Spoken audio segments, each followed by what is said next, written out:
All right, and we're live. Live indeed. Hello. We're Hello, testing. Starch Bob's already here. Starch Bomb never left.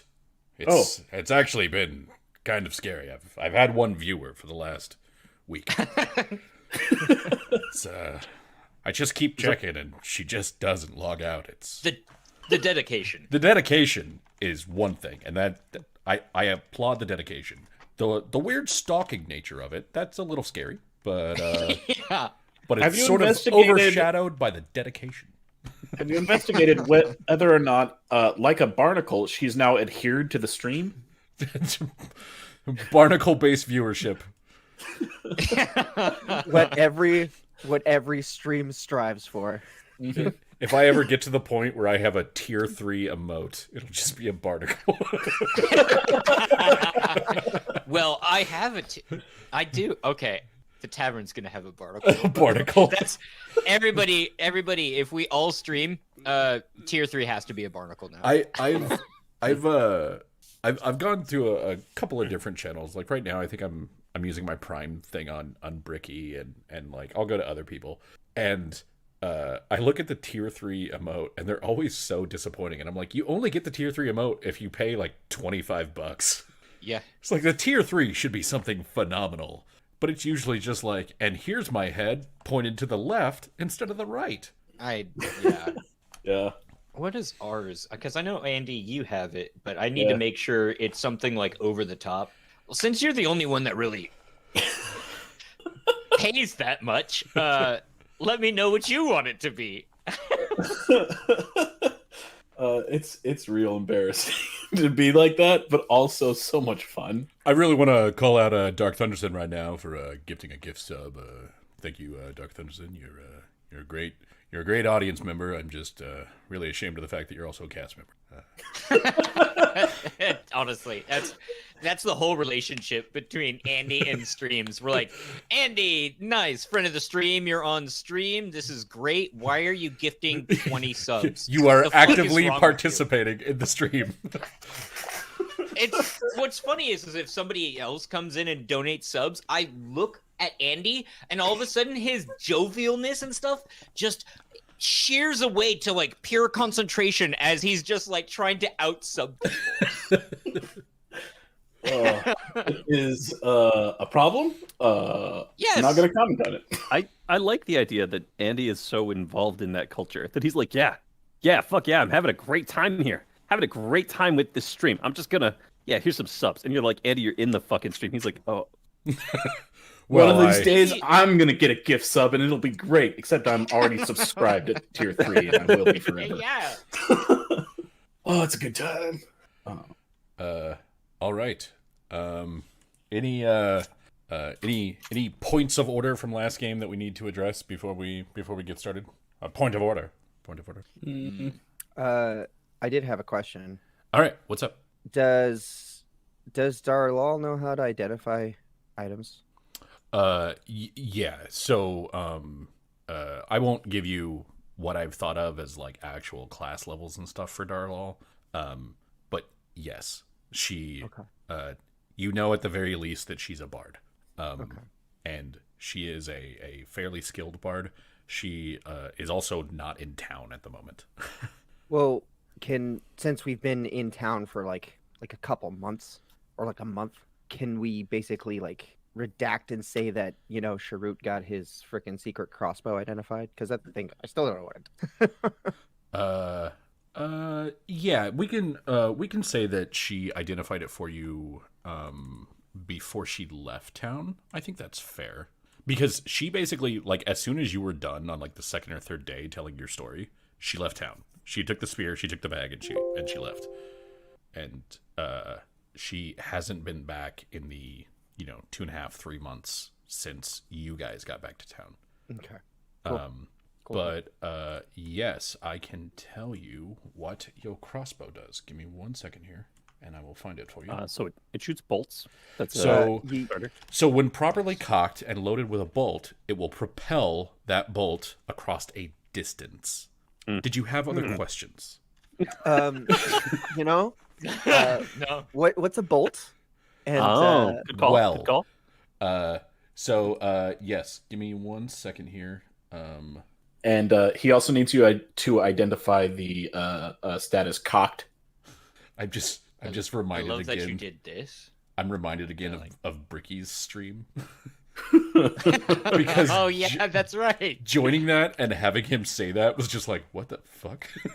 I think I love you forever. Yeah. So What's cool is that what people aren't seeing, this dead silence, we're for the first time in, we'll say, a long time, we have some cameras on. You guys can't see them, but we can. So now instead of just being like, so what's actually happening? They can actually see me looking over and like rapidly typing shit. Yeah. The cast now understands. You guys, unfortunately, get the dead air. You're welcome. I Mostly, I feel that our stream is better with nobody having to see our faces. It's just better for everyone. It's healthier, I think.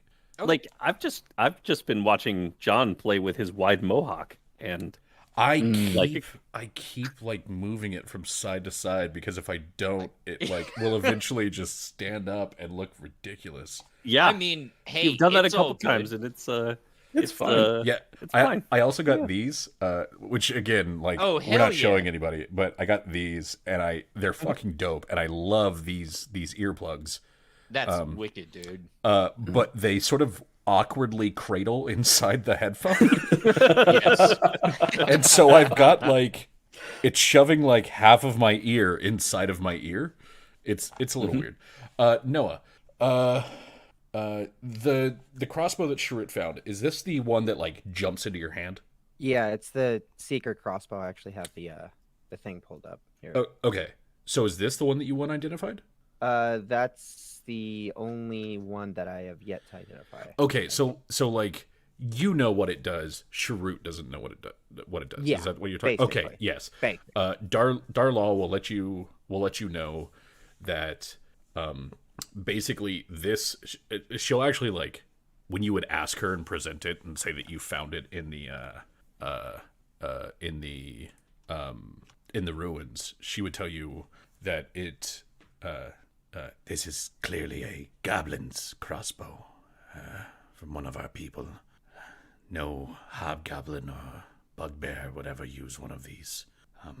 It will assist you in hiding it, should you need to.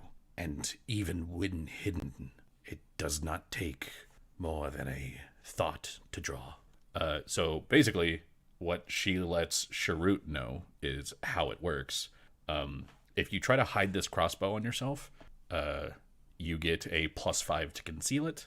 And even if it is concealed, like if you, I'm going to hide it like in the back of the bag and do all this stuff, it still only takes a standard or a move action to draw. Okay. That's the benefit of it. If at any point Sharut gets quick draw or anything like that, it would take a quick draw to draw, even though it's concealed. Normally, drawing a concealed item is like I believe a full round action. I believe he already has quick draw. Well, there you go. You can hide it on yourself, and then you can just pop it into your hand. Cool. Thank you. I might sound robotic, so I'm gonna restart my computer. My ping's kind of going apeshit. Okay. Go ahead. I'll just be given the recap from last week. All right. All right. So, last week everybody met with peoples that were important to them, and we got to see Lumio had sort of moved in with Stalwart, and they have a sort of an awkward relationship at the moment because Stalwart has 3 rooms in his house, and one is sort of a storage room / kitchen. The other one is a sitting room, and one of them is the storage room, one of them is a sitting room, and one of them is a kitchen. He is a warforged, so he does not need a bed or anything like that, and he's also not a very erudite sort of person, so he doesn't just sit there and read. Lumio has decided that he is going to spend his dwelling prize from Prince Ordev basically getting Stalwart's house kind of reworked, revamped a little bit, get a couple of extra rooms added on, with potentially a room so that, you know, Slapper or any other sort of unhoused warforges can sleep with him. Or sleep in the house, I guess. Sorry. Sleep in the My house. warforged harem Your begins. warforged harem. I mean, You're making it sound all weird. I'm just imagining it like the Warforged version of Full House. So, Yeah, pretty much. I mean, yeah. Oh God, which one's Joey? I don't think it's Full House. I think it's more like, you know, those buddy shows, like he's a construction worker and he's an engineer kind of thing. like The Odd Couple. Yeah, Yeah, basically. The Odd Couple Yeah. or Lethal Weapon. There you go. Yeah. He's a warforged on the edge, and the other one is stalwart. I don't understand what you mean by that comparison.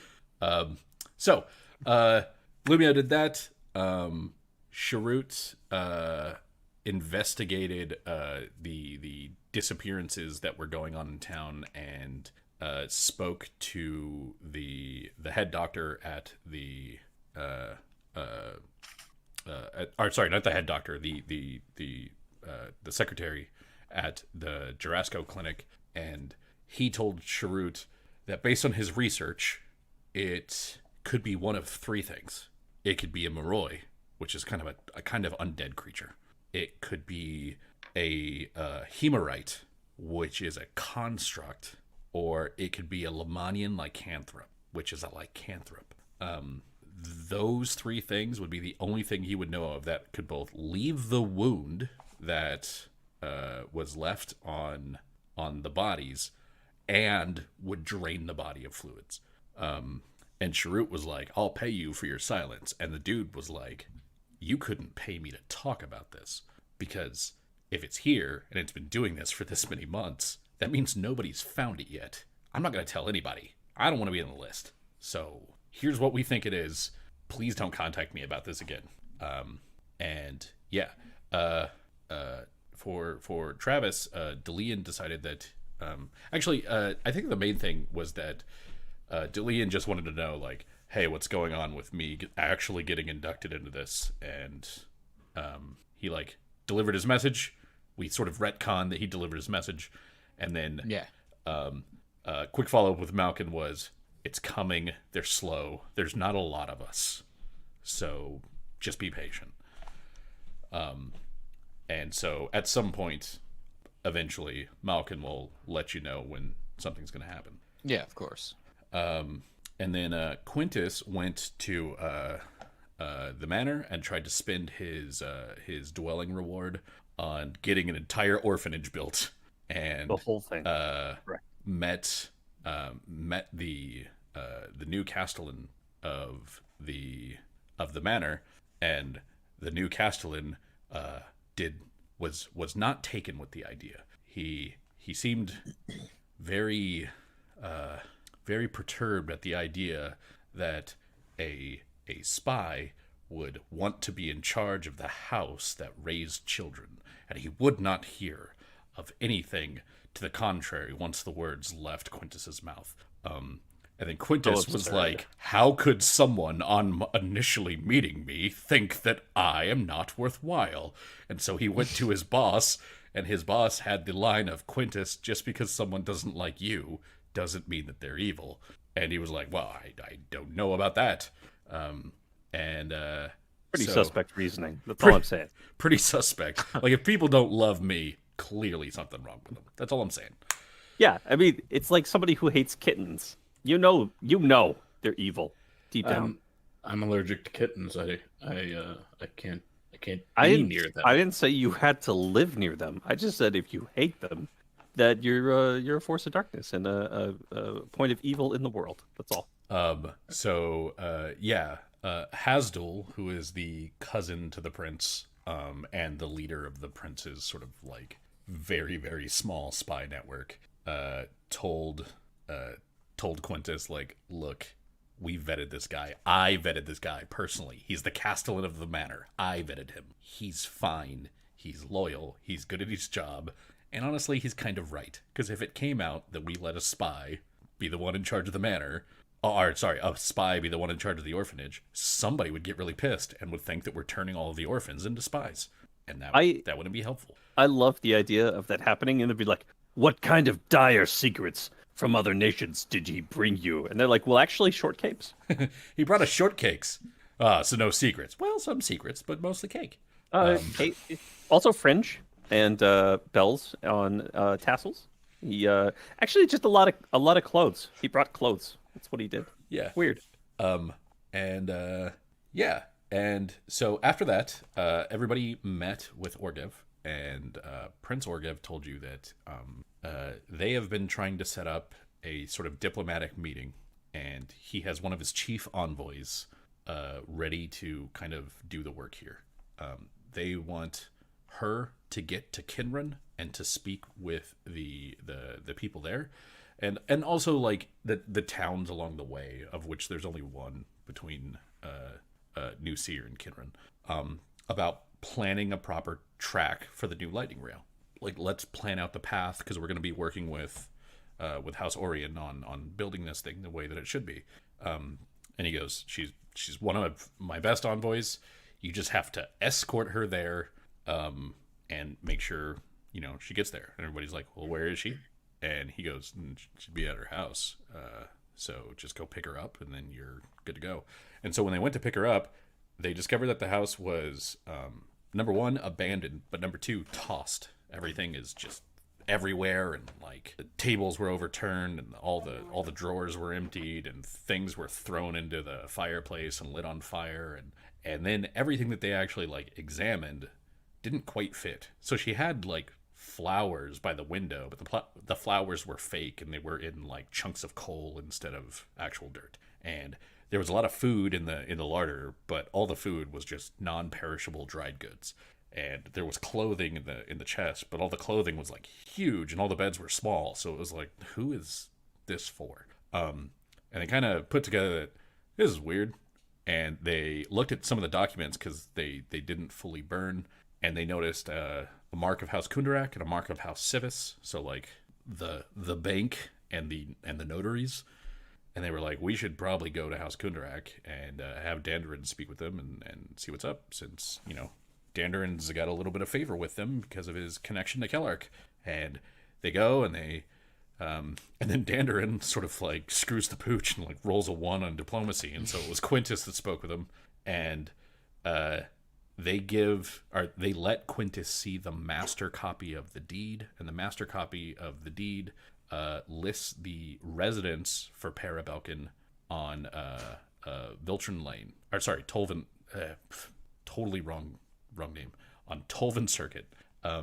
And they're like, okay, now we know the actual address. They go to the actual house, and at the actual house, the door is locked, but Dandarin walks to the side, looks in, and what he sees when he looks in is a body on the ground and a hole in the window. And so that is where we are going to start. I will put you all on the real house map. And so, also, I have seen 3 times now the lights behind me flicker. Mm-hmm. So if I suddenly go like silent and you guys see me vanish from the stream or from the camera, just keep playing. Whatever. Yeah, just keep playing. Have fun. Okay. Cool. He was taken by the ninjas. Got it. Mm-hmm. That's probably it. I can't wait to see the face, because Discord, when somebody disconnects, they freeze frame. I can't wait to see what that is. Are you sure you want to see that? I'm pretty sure it's not going to be good. I know, that's what's so great. It could be him smiling, and then we'll all be cursed in terror. That's what I'm talking about. That's exactly it. Damn. Ow! What the fuck? That doesn't hurt you. Yeah, see, I understand how I look. Mimicking pain like a person. Look, if you don't mimic the emotions you don't have, how do you know how to fake them? This is I'm not saying you're wrong. Oh, Eric's here. Yeah. Well, if Eric is here, I will show his text again. All right. So, Dandarin, you just missed the entire recap. However, you're the one that went over, and you see. I'll draw it on the map so that you know where it is. You see, right here. Oh, never mind. A body. Oh wait, no, I'm on I the. have to. Yeah, Yeah, I don't do the thing again. I didn't do the thing again. There we go. Which is why you can all see the map now. Oh, okay. Mm-hmm. Can we? I'm Yes. still on the Yes. report bar. My God, there's a body. Noah, the active scene is the real house. So at this point, I believe I'm you going will to need to reload. rejoin. And Travis just reloaded. Okay, give me just a second. Yeah, I was still the map, so I'm gonna just rejoin the whole thing again. Technology. What a disaster. Works every time. And so 60% of the time, it works every time. So Danern, what you see is that this window is more or less intact. Like it's still It's just the one puncture hole. but there is a puncture hole that has caused little spider webs of cracks to go through. The puncture hole is only about that big, and looking at the body, you can see what it's from because you see a bolt in the body's head. What does the body look like? Does it look like the person we were expecting to meet, or does it look like someone else? You don't actually know who you're expecting. Like, you don't know anything about her.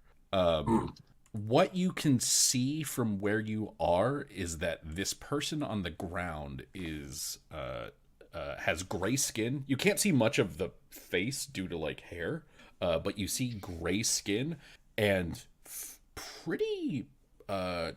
You see road clothes that are at the upper end of like affordability. So like these aren't the road clothes that your like standard mook would wear going to and from town. These like you see fine boots and a fine cloak and that sort of.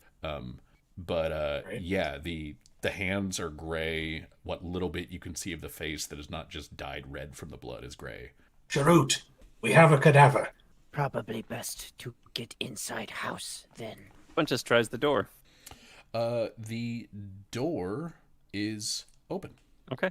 Well, unlocked. I'll put it that way. Quintus, when you get in, you see a pretty nice looking room. Like this is a lovely entry foyer with sort of a chiffon on the side. You see some potted plants that look, in comparison to the ones that you saw before, look to be actual plants.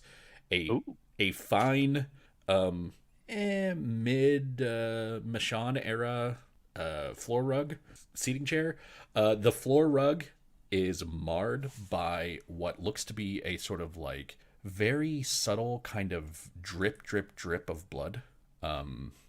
Very lightly looking through it, you can see that beyond that door looks to be sort of a how can I put it? It's in the walls of the building, but it's still open to the air kind of thing. It's like an indoor yard with a pool in the middle. And on the other side of that pool, your eyes can just barely make out far, far more blood. Like a lot. Well, that sounds like a place to go. So that's what we'll do. Okay. So put yourself, I don't know, like here-ish, I guess, and then I'll move to everybody else. So as this is happening, Quintus actually has a kit for exactly this purpose. Okay. He has an Inquisitive's kit. An Inquisitive's And kit. He is pulling that out and using that to examine the location for details. I believe that gives you like a +2 to search for clues or It something is like a that. +4 A to perception +4 checks. to search for clues. All right. We'll put you right there, and I will jump to everybody else real quick. Romeo, what would you like to do? You can see when Quintus opens the door, you can see pretty much the same thing from your point of view. You can see that there's like a very small trail of blood this way, and from where you are, you can kind of just make out the body over here. And then you can see on the other side of the pool looks to be way, way more blood. I'm going to assume that we need to stay connected in here. So what I'm going to do is move to roughly behind Quintus. Okay. And put down my totem that allows us to share senses. Sounds good. So does that mean that you guys can all like see through each other's eyes? Mm-hmm. Terrifying. Okay. I love it. Have you ever explained this totem to everyone else? The only person who's witnessed it, and it's not an ability that I have naturally, is my friend over there, whose name Delian. That's his name. Okay. Yeah, that's the one. So Yeah. The totem's effect still doesn't go through walls. Correct. So I need to know where you're putting it. I would like to put it here. Okay, so you're going to put it there. I'm going to put... so I know that it's very big. It'll... I'm not doing the column of light one. That Yeah. But yeah. your general thing is still large. Blocked by walls and all that stuff. Yeah, so I'm going to do that, and I'm going to lower the opacity a little bit, but I'm also going to see what I can do about collision with walls, true. And I was about to say, you're right, that is a lot of blood. So this is going to more or less just fill that room, and part of this one. So if somebody stands here, you can see through their eyes. So go ahead and put yourself in where you are. I'll move for Sidna to sort of behind-ish you. Yep. So that the rest of you know what this is you and your allies can share perception, seeing through each other's eyes and hearing through each other's ears. Anything visible or noticed by one is perceived by everybody else, including with special senses such as blind sense or scent.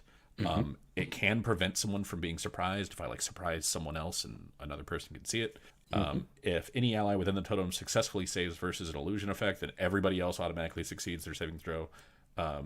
So that's how that works for everybody. Lumia, you drop that. You can see through what at the moment you, Quintus, and Forsidna can see. So you're kind of getting the 360 of this room, where you see this very nice pool. You see, actually that should be open. You see this very nice pool. You see a pool of blood that's going into what looks to be a kitchen, and that's pretty much it. I need to do a wild magic surge based on that, though. You do. I believe it's a D100. Yes. Or do you actually have that one and you're rolling against a... Are you rolling against a 10 or a 60? That's... I believe it's a 60, is Okay. what I'm doing. So roll your D100. Ooh. Go ahead and draw your wild magic. That's the wild magic for war, correct? yes. Hostile creatures within range of the caster cannot benefit from flanking for 1 round per caster level. Okay, so there's a little extra surge when you put down the totem, but the totem goes down correctly. Cool. So Thematic, I must say. you do that. Yeah, you prevent them from flanking. It's actually really funny because Shared Sight says, this totem does not prevent allies from being flanked. And then you're like, but it do. I'll show that wild magic. Take that, rules. Okay, so Sharut, you were told there's a body. What would you like to do? He's gonna go check out the body. Oh, you're going to go check out the body. That sort of makes sense for Sharut. Right? I thought so too. Okay, so Sharut, you go into this room, and this room looks... there's a lot of blood in here. And by a lot, I mean that there is also just a large amount over in this-ish area. And there's some that's pooling around the body that you see, but there's also a bunch that's not necessarily connected to the body that you see. What you see in here is that some things, like, for example, these plants right here are sort of, knocked over. There's this chair over here is knocked over. And yes, you see a body with a crossbow bolt in its head. Is it in the front of the head or the back of the head? It looks like it caught it right above the left temple. So sort of in between above the eye and the left temple. So kind of right in that spot. A spot which on a normal person is not huge, but which on me takes up a lot of real estate. Yeah. Yeah, thank you for the visual representation there. Yeah, you're welcome. I have a kingly forehead. It's a single bolt. It looks to be you don't know how big the bolt is, but it very much a killing shot for somebody who uses crossbows. This is the sort of thing. Judging by the size of it, came from a bow that's probably bigger than yours, and has a purple and blue fletching sticking out of the back, which is kind of bloody, but you can still make out that it's purple and blue. Like one half of the bolt is kind of sitting on the ground, but the other half has some arrows still sticking up, so you can see the feathers. So, what would you like to do? I'll do a quick heal check, checking for other wounds. Yeah, go ahead and give me a heal check. Button. Who has the button? Bootin'. Man, Starting off you great. have built your character to do this thing, and you keep rolling 2s. I think that's like your 3rd or 4th 2 on a heal check in like the last month. Yeah. It's the game getting back at me for leaving for 2 weeks. That's what it is. However, with that said, this is actually pretty easy to find. So like, even with the 2, your 18's gonna make it. You start like rolling up the sleeves of this body, and you're finding bandages that have like sort of stains on them, and like the stains that indicate that this is a fairly fresh wound below this bandage. And when you cut the bandage open a little bit, you can see that there is essentially a hastily triaged wound on their forearms that they have then wrapped with that bandage. You find a similar one on the other forearm, one on the right leg, one on the torso. These are all underneath clothing that doesn't have any cuts. So like the thing is that you're moving up the sleeve of the clothing and finding a cut that looks fairly fresh, even though the clothing doesn't show any wounds. By the way, your examination tells you that while this this cadaver is wearing the clothing that you would expect of sort of a female adventurer, or a female sort of like upper echelon noble woman who is like going to go out on the road. The person wearing it is a male changeling. You can actually see that like once you move the body a little bit, you can actually like push the hair back. Has fairly thick hair for a changeling. Changeling hair is usually pretty stringy, but this is actually a good mop of hair that was kind of like draped over the face. And you can make out like this changeling has like a small sort of like mustache. Though, you know, it's a changeling. Like if they're in another shape, they don't have to have any facial hair. But in their normal form, apparently they do. A little bit, just right there. Looks to be a fairly standard changeling male. Does this body look like it was drained, like in a similar fashion to the other bodies that I've seen recently? No, this body is still actively bleeding. Okay. I'll look for an ID and any potion. Or sorry, not actively bleeding, but like the blood is congealed around it. Okay. But no, this one doesn't look drained by anything other than the sort of like head wound that it has. Okay. I'll look for an ID and then any potions that might be on the body. Yeah. Go ahead and give me a perception check. You are able to pull up an ID, or a set of papers. And the set of papers, well, see, the thing about them is that when you pull up the set of papers, the papers that you grab are the recognized papers of Para Belkin. Like you pull out Para Belkin's like travel papers, and it has Para Belkin's picture. Para is a human woman with pretty like lustrous black hair. Looks to have sort of that upper crust Siren nobility where it's like a normal person shouldn't really be this pretty. Orgev kind of has that same kind of thing. Like Orgev looks tired all the time, but like Sirens are just prettier than normal people. And this woman is clearly a Siren woman. Like she has all the cheekbones and the nose that would proclaim her as like someone from that kind of region. There's nothing that would indicate that these two people, the one in the papers and the one at the body that you're looking for, are the same. From your perception check, you find no potions. You do find a dagger with like a actual like toothed edge. Like it's like a toothed edge, like a saw almost. And yeah, can you give me a another heal check, please? Yes, that's much better. Based on the sort of like the jaggedness of the wounds that you saw, like the sort of hastily bound wounds on the forearm and across the abdomen, the knife that you're holding is the knife that made those wounds. Okay, and Like it just matches the whole like the tearing of it. this was on the person, right? Like this was On the within person, their yeah. clothes. Yeah. Okay, interesting.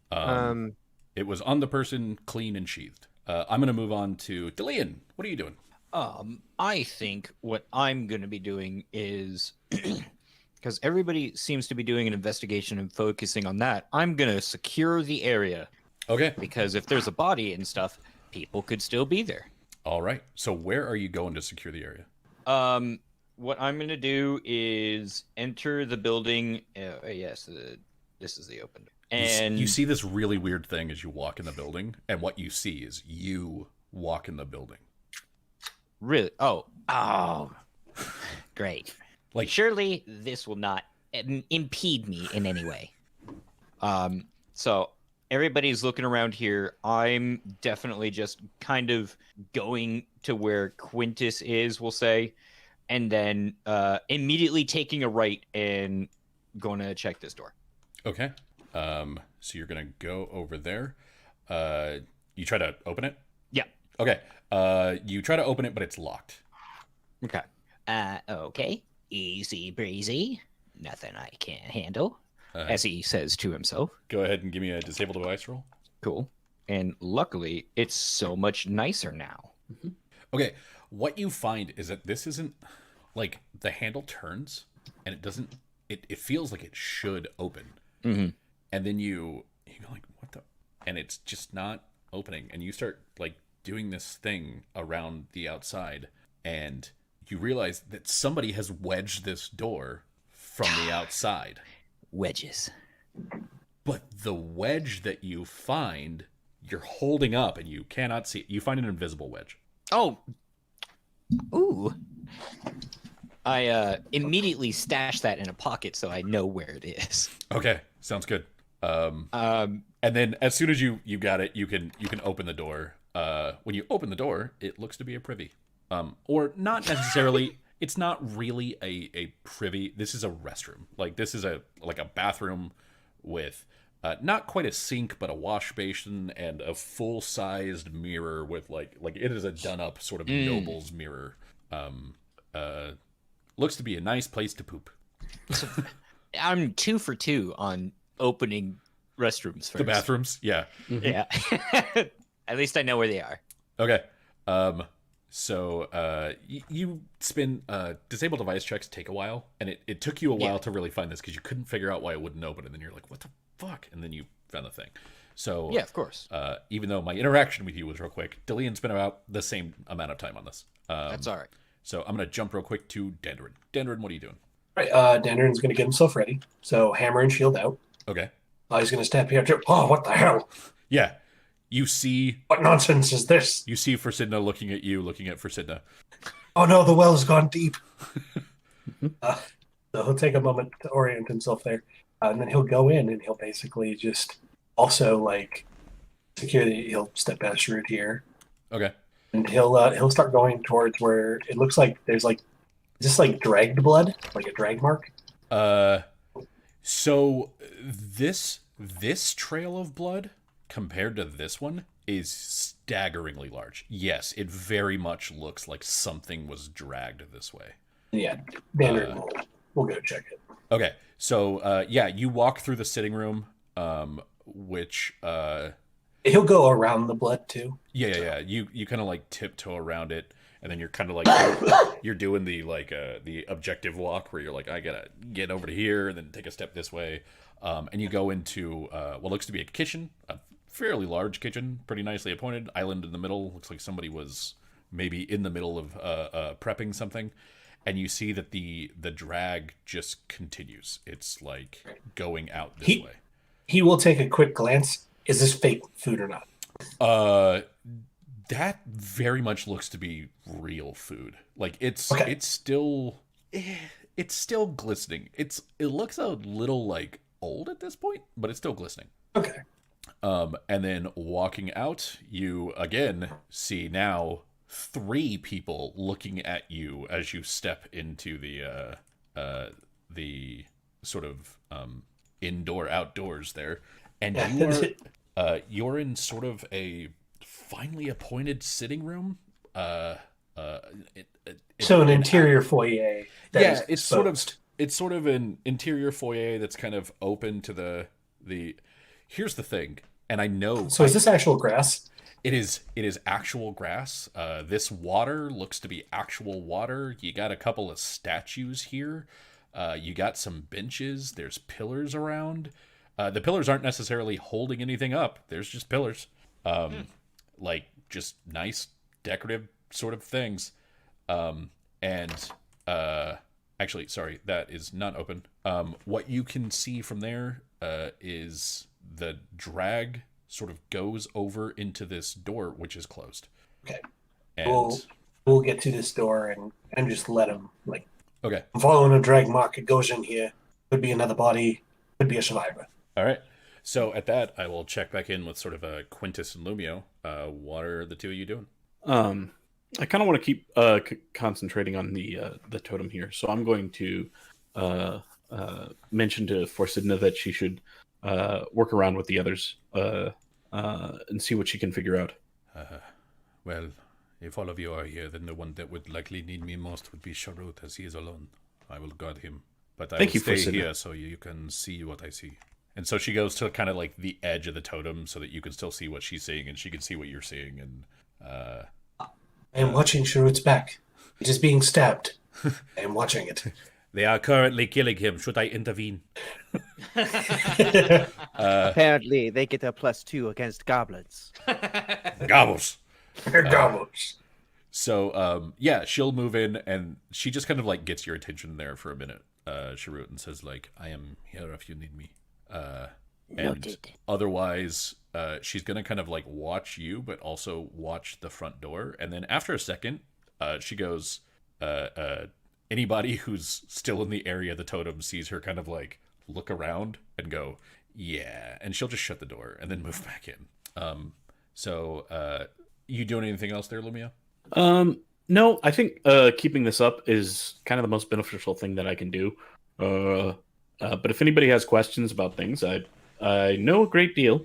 Okay. I'll attempt to help them puzzle it out. Sounds good. Quintus, you Quintus got is- you got your kid out with your magnifying glass, and I imagine you have your your deersucker hat and your Yeah. pipe. correct. You're just That- cosplaying that as comes Sherlock standard. Holmes.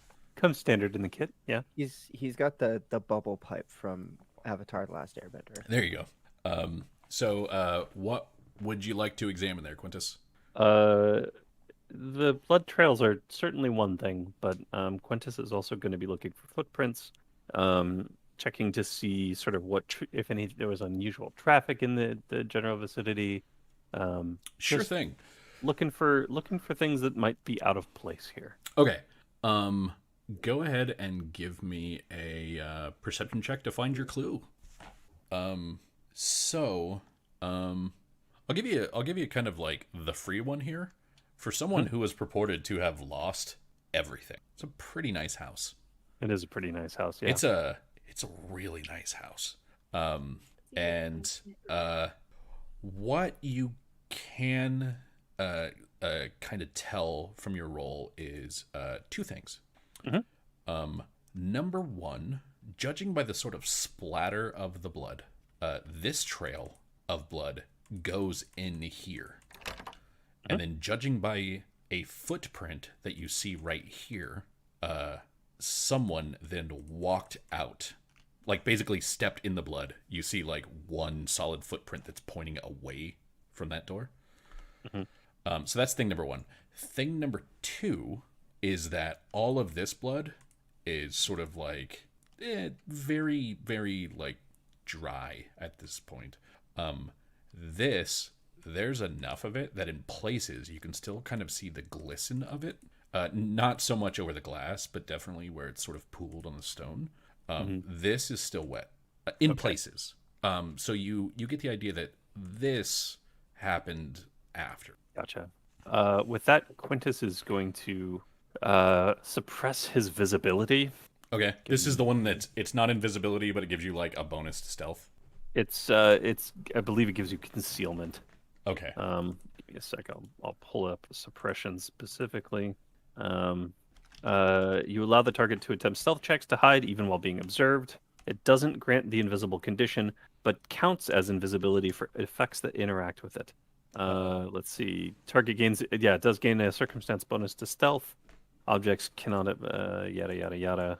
If you are undetected by a creature, you gain total concealment against it. So it doesn't say that it gives you explicitly concealment, but also that you can hide without it, I guess. So you're less like invisible and more like unnoticed, almost. Yeah. Okay. Go ahead and give me your stealth check. Absolutely, and I'll be adding the bonus from that based on caster level because it is illusion. There we go. All right. Quintus can concentrate on this as a swift action each round, and will do so while also doing other things. Okay. So basically, you are searching around, finding those clues, and Lumio is ready to assist if anyone needs. I will jump over to Delian. Well, I think it's weird that somebody put an invisible wedge. So the next thing is like, is it consistent, or is an invisible wedge on this door specifically? So I'm gonna be like, hey, Quintus, can I check something real fast? What did you need? Oh, so I need to see if this door can be opened, because for some reason the bathroom had an invisible wedge stuck in it. Yes, I'll let you, by all means. So I just want to make sure that if there's just one wedge in the bathroom, what makes the bathroom special? And then I'm going to feel around to see if there's a wedge of any sort. No, not on this door. You Okay. feel around it, and unlike the other door, like it's definitely closed, but you don't feel any sort of wedge or anything like that. Gotcha. Dandrin, mind if I check something? Sure. And I'm gonna check that door. Sure. Can you give me a perception check? Of course. And you know what you're looking for, so I'm gonna give you a +2 to the check. Well, thank you. Mighty kind of you. So you don't find it in the door, but you do find this kind of like half blood-covered wedge underneath this bench. And it's really weird because you're holding it, and it's invisible, and it's like sort of half covered with like there's like basically a bloody handprint on it. But the rest of it's invisible. Okay. So it's sort of like being able to see like a wedge-shaped balloon, but from the inside. Which is gonna be trippy. Yeah. And I guess where am I still in the aura? Because I can't tell. The totem? Yes, you're still in the aura. Like the aura is this entire room. Okay. So that means everybody is seeing what I'm seeing. Yes, everybody sees you pick that thing up. Okay.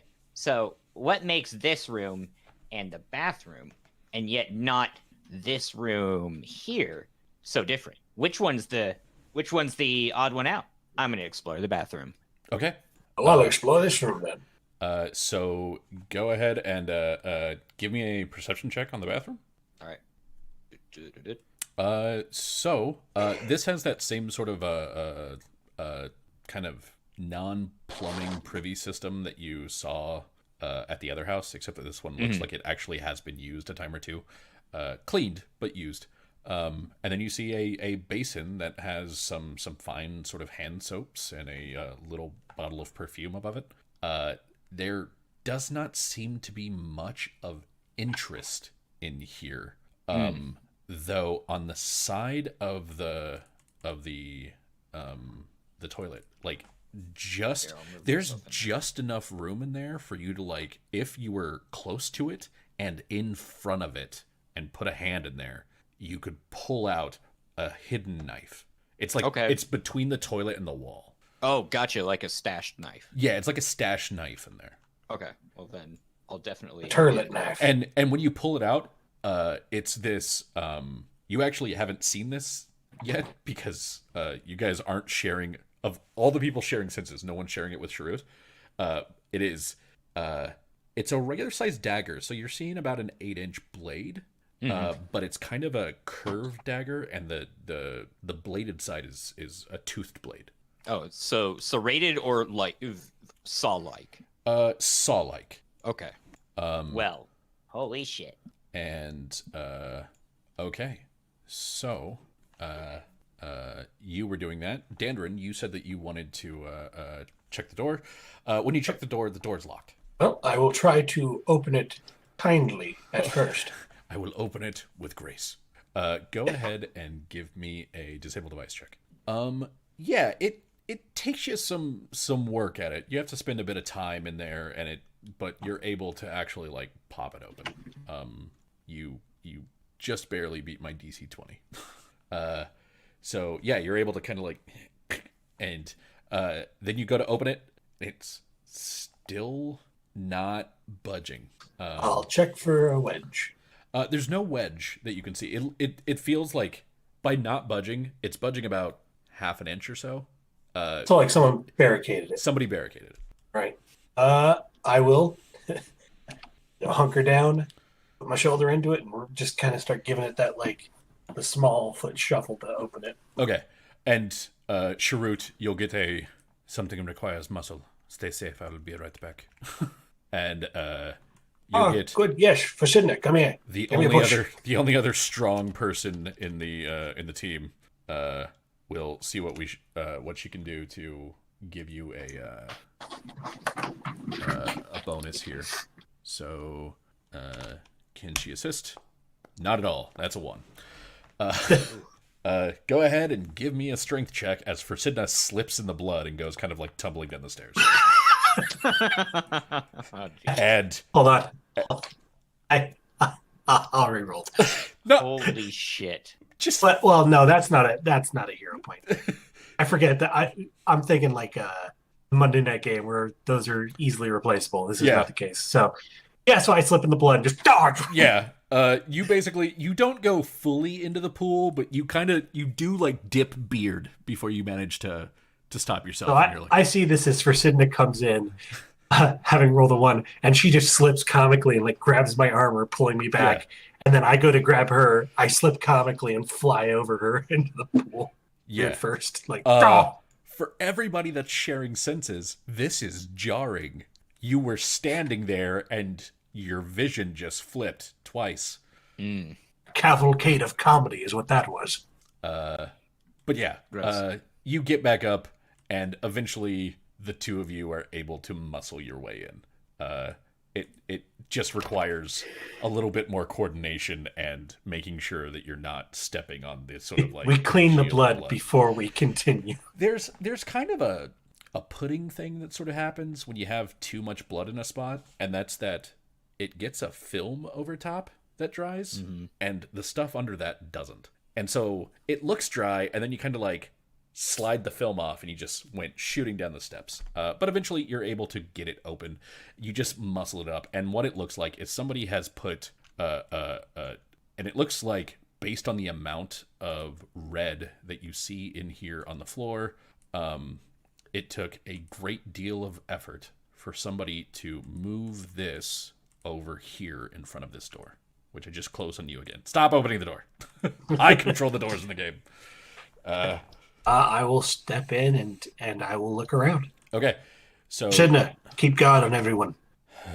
yes, I will do so. Let me get to a place where I can see all of you and Sharut. And And I'll actually wait till she gets there, and then I'll. yeah, and she can do it from there. Like you'll sort of see her. I'll see her you seeing nod, everyone. Nod at you, and then she'll stand there. Right. And yeah, what you see in that room is a good amount of blood. that blood goes to this area right here, which you can tell from what you just did. Clearly, whoever came in here moved that in front of the door, and then they there's like some clothing over here, especially from the stockings drawer. It looks like there's just a bunch of stockings on the ground. And then looking for makeshift bandages. And then this window is open, and you see that the trail goes like that. There's definitely less of it here, post stockings. It looks like we got a survivor. They went out the window after makeshift bandaging themselves up. Still pretty hurt, though. I don't know how far they've gotten. Has anyone checked this room yet? No one has. So real quick, I'm gonna jump back to Charlotte. I think sure it's gonna do a quick search of this room. Sure. Go ahead and give me a perception check. Yeah, so it clearly looks like there was a struggle here. If you can't tell from the huge amount of blood, there was very much a struggle here. The weird part is that the struggle would imply two people, and you see only one body. Because like with the plants knocked over and the chair knocked over, like something happened in this area. Okay. Yeah, what you're seeing is that there was some sort of fight. And as you look over things and you're, just kind of checking around, you notice a couple things. Number one, there is a sort of like painting on the wall right here. And as you move the painting, like the painting's kind of crooked, and when you move it, it doesn't really straighten back up, and you kind of move it and you look behind it, and there's an empty sheath there. You kind of like, huh, and you go over here and check behind that one, same thing. You have found sheath, like for a dagger, basically. Yeah, so this one is empty, this one is not, and when you check the knife, it's that same sort of knife that you're holding. Okay. He'll take both of those. Okay. So you have the one that you found on the body, and then you can have the one that you found behind this painting. Okay. Do I see anything else? No, in here that's pretty much it. Like there was clearly another person here. But it's hard to tell exactly what that means or what happened, because you've got a body that's been shot, but the shot came through the window. You've got a blood trail that doesn't belong to this body. You're still missing some things. Okay. Sharut is gonna go back over to the group, get a little disoriented because the senses. Yeah, because suddenly you get visions of you walking around slammed into your vision, as well as your own first-person perspective. He's gonna kind of try and shake it off, and then just walk over and share what he's found. Sharut, find papers for person we're looking for. Do not think body belongs to person in papers. Unsure if cuts, lacerations on wrists, legs were a cause of death, or if bolt was what is word. Ah, yes, coup de grace. And then he'll hand the papers and the daggers he found over to Quintus. And as you say that, Forsidna will move up behind Lumio, and she goes, "De grace." Ah, de grace. And you say, oh, you're going to hand over the identification papers? The identification papers and the daggers. And I'll also explain that the dagger, I found one dagger behind the wall or behind the painting. And then one of them was on the dead person, and they matched the wounds that were on the dead person as well. And you see, Well, that's curious. You can actually see in your vision that Delian is holding a similar knife to what you're holding. If Sharut hazard some guesses, cuz dead person is changeling. Either they are decoy for person we are looking for, or they try to take place of person we are looking for. It didn't sound like our diplomat was doing well monetarily, and as we had briefly identified, this was a very sudden and expensive move up in the world. So if they were taking her place, they were doing a fair job of it. Still, I'm curious as to these knives, these daggers there, that they match what appear to be cared for wounds. Suggests intention. Think it'd be ritualistic? Potentially, I wouldn't say that I'm one necessarily for blood magics. It's rather far outside of the realm of my workings. Sharut unsure if wounds were that precise. Lumio, do you know anything about this? Sorry, I missed what thing we're describing.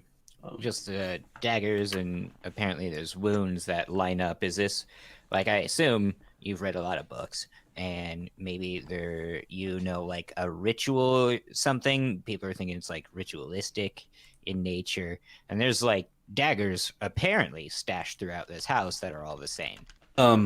Would I recognize the dagger from, let's say, a knowledge religion? Give me 1 sec here. Yeah, go ahead and give me a knowledge religion check on that. There we go. Oh, neat. No. God, this fucking group today. Hey, we'd like to advance your story. Hard pass? Okay.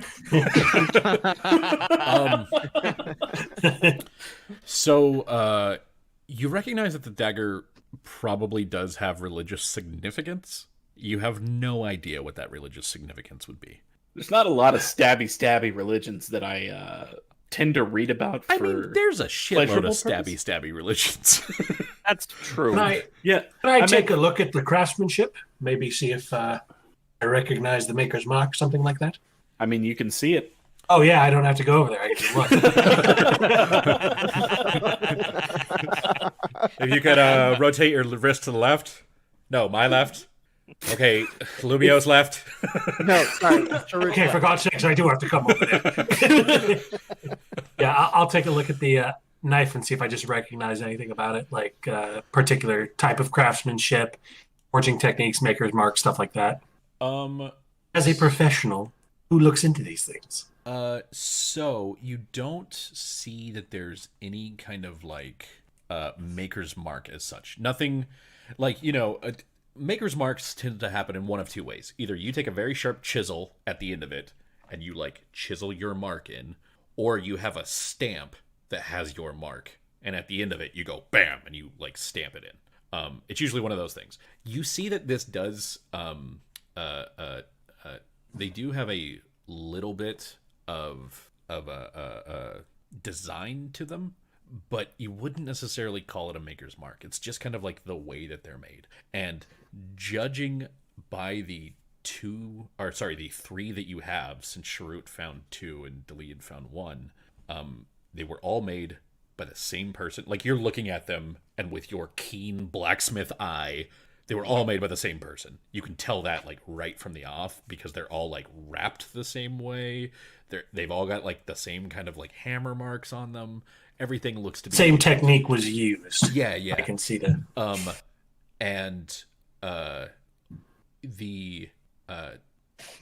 Go ahead and give me a profession blacksmith check. Okay.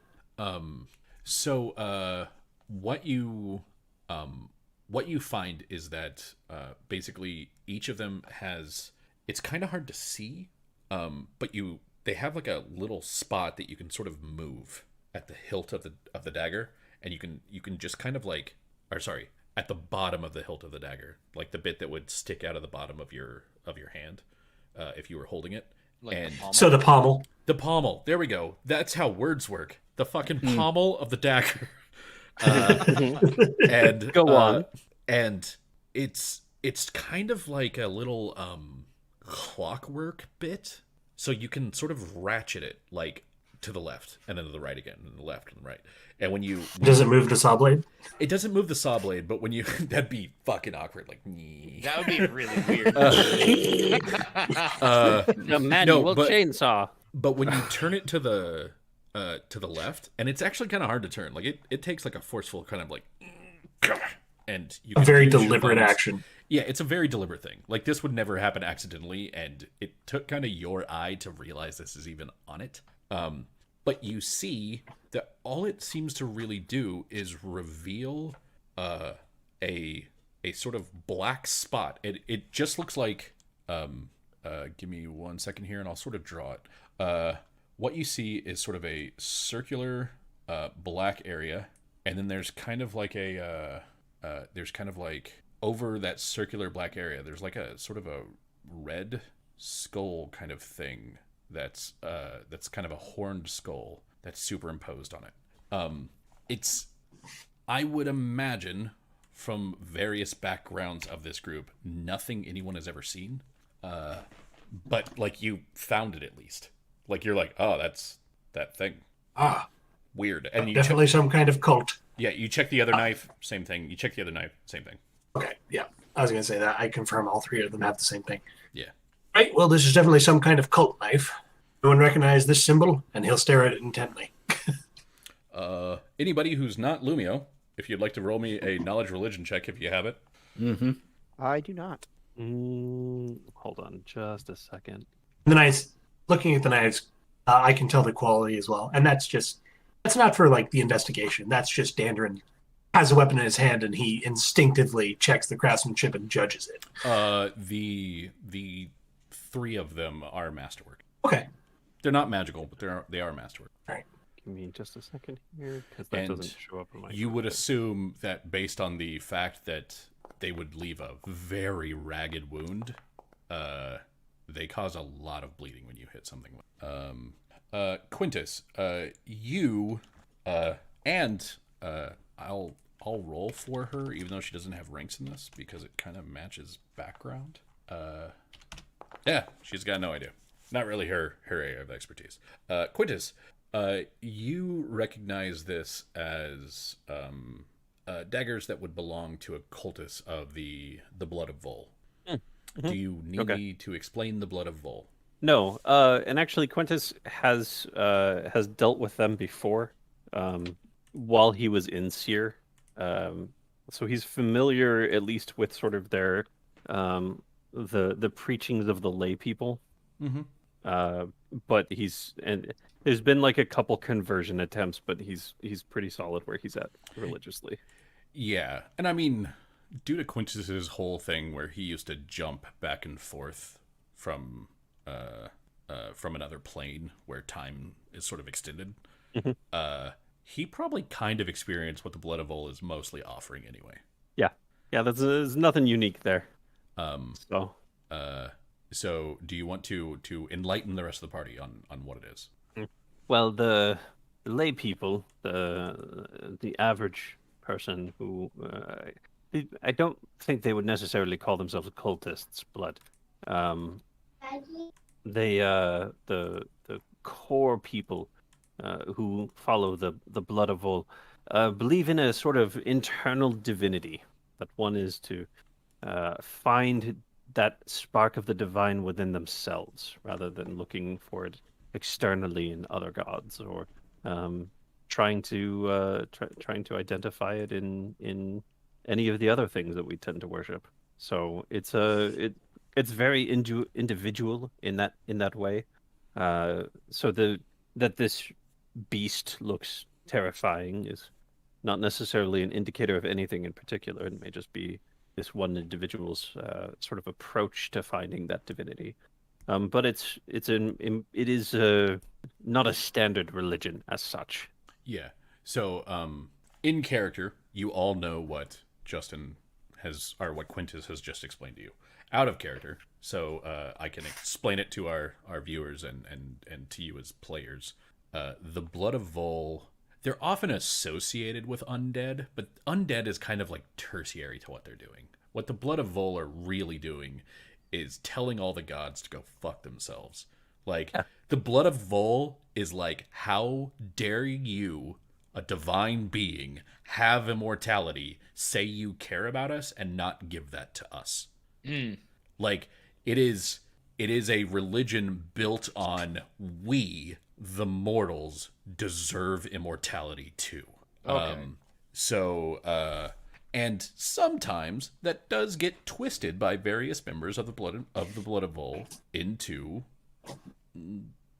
undeath. Other times, it's people that are like literally just seeking that spark of divinity so they can live forever. Yeah.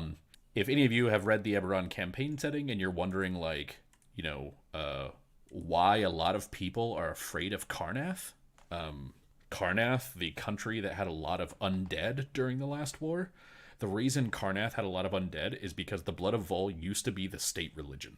Oh. Like, all of the high-powered aristocrats were members of the Blood of Vol, and the head of the country was a vampire, and all of this stuff. So that's kind of what that religion is. It's about going like, no, I deserve to have power, and I deserve to live forever. Yeah. So anybody who is connected to the last war, so like Lumio, you probably know the Blood of Vol as like, maybe not anymore, but at least during your time, they were the official religion of Karnath. And you were a member of the Siren Warforged army, which means that you, like Lumio, has vague memories of fighting like necromancers and bone knights and skeletal warriors and zombie troops. Because like the terrible thing about Karnath is you send a force against them, and then when you retreat, they just raise everything. They send that force right back at you. And then they send that force right back at you. And the reason that they started doing this is because Seer had money, and Brayland had money, and Onder and Thrain had money and faith and magic. Karnath has nothing. Like, they're very, very resource starved, so they aren't as rich as everyone else. They couldn't afford to buy Warforged. So everybody else built an army. Karnath raised one. That's why it was the official religion of the country for a while. Wow. So That's really cool. that has been your Eberron history hour, so that you understand kind of the implications of what he's saying. Like, that's what a Blood of Vol cultist might be. It's somebody who's like, I deserve to live forever. One thing that's important here is that this isn't inherently like they're evil cultists. Like, there are plenty of Blood of Vol adherents who are just like, man, you know what? Nah, fuck it. That's unfair. Yeah. And because it's unfair, I'm going to find my own. And so, like, some of them help people, and they're like, look, I'm just like, I want to solve your problems so that you can find that spark of divinity and aren't clouded by this other bullshit. If you take somebody who does that question, the like, why would a good god allow bad things to happen to good people? If you take that concept and just keep cranking that shit up until you like hit 11, that's a Blood of Vol. Yeah, it's a very self-empowering thing. And it's you don't need a priest to heal you. I can do that because I believe in the spark of divinity within me. And then that's kind of It would work. And the thing is, sometimes, that totally works. Yeah. It's funny for those jelly spoons who also play proper Pathfinder and not bastardized D&D 3.5 Pathfinder, but in the Eberron setting. Rory, the god of self-perfection, would 100% would have backed the religion of Vol. Yeah. Because that's exactly what he did. Oh, he's like, I'm going to be perfect. And then he became a god for perfection and made Asmodeus shit his pants. Yeah. Core Pathfinder definitely has a religion that's kind of close to Blood of Vol. Yeah, but unlike the other one where it's like, Eberron has a lot going on politically, so the two systems, don't get them conflated, but there is for those who want like what do the goodly priests do? Look at Rory from Pathfinder. Yeah. That's what the goodly priest of all do. For the bad ones, any old undead lich type dude. Yeah. So anyway, jumping back into the game, Quintus, that's you explained that they are Blood of Vol knives. It seems odd that they would be necessarily have spilled quite so much blood. I mean, obviously, there's been a murder here, but Well, at least one murder, but we have, as I said, one person who got away. I don't know how far they could make it. I want to check the house, make sure there's no other survivors in this room, and then perhaps we should, confirming that, we should then go after the survivors, see what happened, and see if it's the person we're actually looking for. Assuming blood belongs to survivor, best make haste. yes, my thought exactly. But also, we should gather what clues we can. All right. Eric, you attempt this door right here, and it is locked. And this one, unlike or sorry, this one was locked as well. Unlike this one, which was barricaded by a little wedge, and this one, which was barricaded on the side. This one, like, the knob doesn't turn. It's like proper locked. Yeah, it's like locked. All right, I will attempt to kindly open it first. But Delian, can you come give me a hand with this? Sure. I think I've seen this kind of lock before, so let me see if I can help you out. Righty. All right. Are you taking primary then? I'll take primary because I Yeah. initiated it. Okay. He did. So Delian, see if you assist Dandarin on picking the lock. Okie dokie. I sure do. You do. You sure do. Actually, you just auto assist at this point because you can just get a 10. So Cool. Then that's neat. yes, Dandarin, you are able to kind of like, put your picks in. Yeah, the hook finds all the tumblers, then you use the turner to like, and it unlocks. This one, when you open it, it does also open in. It is not barricaded. And what you see is, again, a little trail of blood that sort of leads over to this. I see darkness. The door is not opened. Oh, sorry. There you go. You see a little trail of blood that leads over to this chest of drawers over here. Right. As I step in, do I notice that the window's open as well? No, this window is closed. What you see in front of it is a desk with some papers on it. You see this chest of drawers, which has definitely been opened because you can see blood on various handles, but all the drawers have been closed.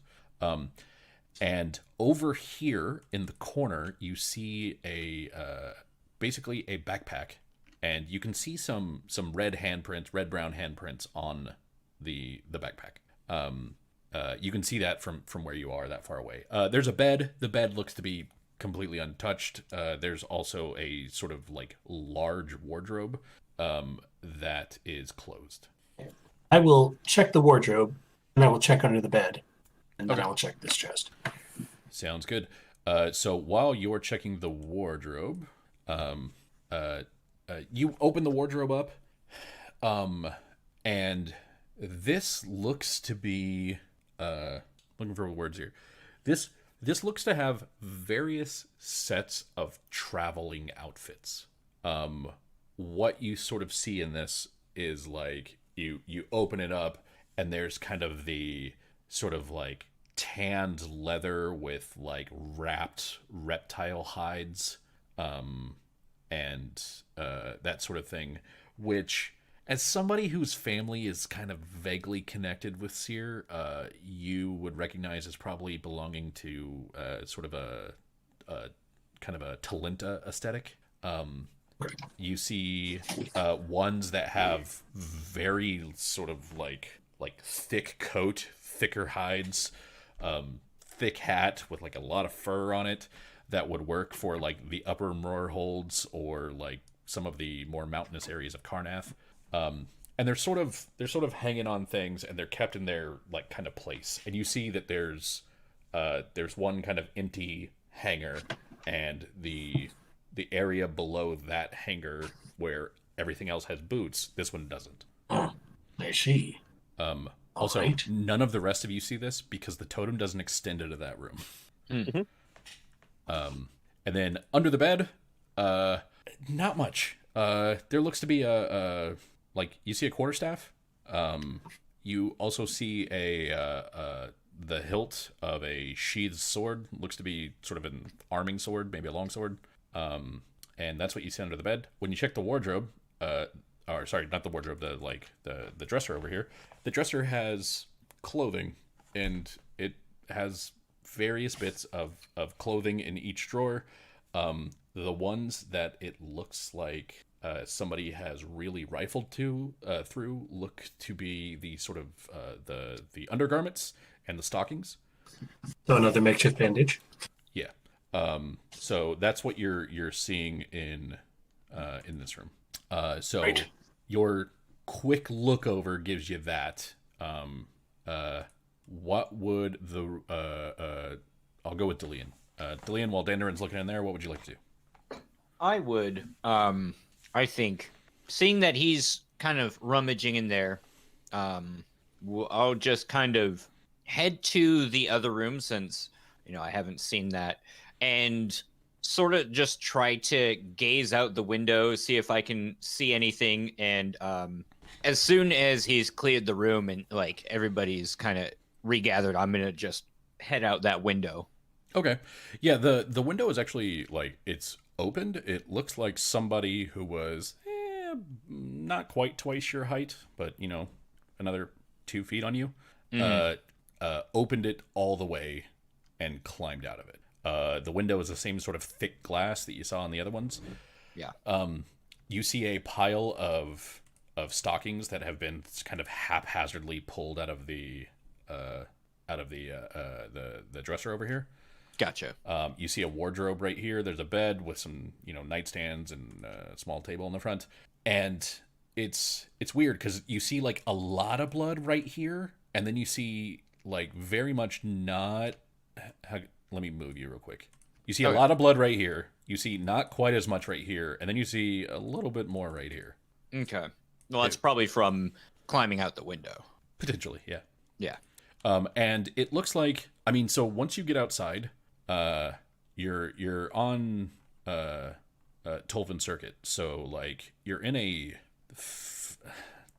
fairly nice for New Seer neighborhood. And this house is kind of like on the corner basically. Gotcha. If you remember the layout of New Seer. It wouldn't be impossible to track this over the ground. The road is cobbled, so it wouldn't just necessarily soak in or be easily moved, but it would be harder to do it outside. Okay. Well, when everybody's all said and done, I'm gonna start trying to. Okay, so you're gonna hop out and see if you can go kind of track it. Yeah. Okay. I will get back to you here in a second. Quintus. Yes. You see DeLeon go into one room, and you can kind of see what's in that room before he jumps out of the totem. You see Dandarin. You can visually see Dandarin kind of looking around and rummaging around in the other room. What would you like to do? Quintus is going to just kind of speak up. If there is someone still alive, then we should go after them. But also, we should figure out if there's anything else here that might help us further understand this situation. I might propose that we split here. What are your thoughts? Sharut agree. Planning on joining Delian. For Sidna, would you accompany? I'm sorry, I accompany who? Me and Delian. Technically, my contract is with Lumio. Just looks at Lumio, like with a quizzitive glance. Like, let me borrow for Sidna. Feel free to do what you think is your best direction here for Sidna. Ours is not a standard contract. Fine, I will accompany Delian and Sharut. Many thanks. And Sharut's gonna go join Delian. Okay, and like Frisidna will walk this way and see what you're doing, and then walk the other way and like step out of the house and say, he's gonna hop and she's just like muttering herself the whole time, and so everybody else hears her going like, follow the gnome and the goblin for Sidna, and like you hear her just kind of like mumbling to herself in the Karnathi like version of common. Like it's probably not necessarily insulting to anyone but Quintus, and the other two don't hear it, but hey. All right, so you, Sharut, see much the same thing, and by the time you get in there, you see that Delian has already hopped out the window. It's no problem for you to hop out the window. You sort of have to struggle up, because the window starts at about 2.5, 3 feet, and you're about 3.5 feet tall, but if it's any problem, by the time you start to get up, Frisidna can just reach in and grab you and lift you out. You think I'm 3.5 feet tall? How tall I'm are you? 3'3", sir. Oh, jeez. Oh my goodness. Okay, so one of my favorite characters that I ever played in the Living Forgotten Realms games that they have at conventions, I played a gnome, and I took minimum weight and minimum height and maximum con. So he was, because in 3.0, gnomes got a +2 to con. And if you took a toad familiar, you didn't get a +2 to fortitude saves. Toughness. No. That was in 3.5. In 3.0, you just got a +2 to con. Oh my goodness. So I was a 2 foot, I believe 2'7" gnome with a starting con of 22. What the fuck? Jeez. And I was like, Ridiculous. I am a powerful sorcerer. And they were like, what is your charisma? And I was like, oh, it's only like 15. And they're like, what did you put your stats in? And I was like, you'll see. And there was a point where I took like an axe crit as a first level character. And like he minned out, but I took an axe crit. And I was just like, that's not enough to put me down. and then like we leveled. And I leveled, and I was like, "Oh, great! Like I'm, first level sorcerer. I get my third spell. I think it was my second spell. Because my starter spells, I played a defensive caster, so I took shield and mage armor as my first spells. Oh, okay. Yeah. And so, of course. Of course. with my third spell, I finally took an attack spell, and I took like burning hands or something. And I was like, I finally get an attack spell, and I get some hit points. And let's see, that's a D4. So by the Living Forgotten Realms rules, that's going to give me a 3. I just get a 3. And then with my con, that's going to be a oh shit! Well, I guess that's 6 more, so I get 9 hit points this level. That's so And the guy playing the dwarven fighter was like, "Motherfuck! I only get 6." So I was playing somebody who wasn't a very good caster, but God, he could take a hit. Well, that kind of breaks the trope. Kill the wizard. Just like gets walloped. Not today. Not enough. It's like getting to melee with the wizard, and he just like offs his robe and just and he's like got the whole coat, the swords, the Hogan. Well, that was the thing. That was the thing. He wasn't big. I wasn't buff at all. His strength was an 8. His con was a 20. He was just exceptionally healthy. He wasn't strong. He was just. You call that a His- punch, you pansy? He was His hale muscle and fibers hardy are and just- weak. His muscle fibers are just like incredibly dense. Yeah, there you that go. There you go. The axe gets like stuck as he flexes his arms. Just be like, I've disarmed him. Get him. That's wonderful. Yeah, it was just fun to play. So like a +6 fort save. So like normally sorcerers get their first +1 to fort at level 3. Uh-huh. I had a +6 Jesus. at level 1. It was That's just so it was just dumb. amazing and kind of stupid, but amazing. Get nauseous? Nah, not me. Not me. Not this guy. Not this guy.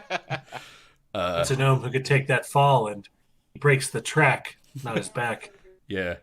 Okay, so Team Tiny and Forsidna will be going that way, and so we have these two hanging around. I just got to Quintus and Dandarin. So Lumio, All I did was split the party. all you did was split the party. Hold on, I'll get to you in a minute. Lumio, what would you like to do? I believe My Andy- totem is I believe Andy just took a bite, so asking him this question was like the waiter No. coming around as you just close your teeth, and they're like, "How's everything? How's tasting?" everything good? yeah, and you saw me because we have our cameras on, telling you to stall for time and just ignoring that, pushing on. Here's the thing. What a great waiter you would be. I'm not happy till you're not happy. Well, we're all happy. What have you done? Fuck. You failed. I'm driving this game with misery. I was gonna say I'm not failing till you're not failing, but then I remembered everybody's rules tonight. Yeah. All right, so Lumio feels at this point that his totem is not doing any great benefit to people, Okay. and so he's going to start working with Quintus and let that go. Gotcha. I will delete that. Actually, I will undelete that, and I'll just turn it off in case you decide to. Wait. I can't turn it off. I will delete that. Actually, that gives you any shared senses, right? Mm-hmm. Yes. No, leave that on. Oh, okay. I will undelete that. Yeah. What senses is it that we should share? Wait a minute. Oh, this isn't a sense. I'm sorry. Never mind. I'll delete that. I'll just delete that. And So I need to refresh because on my screen you deleted Andy.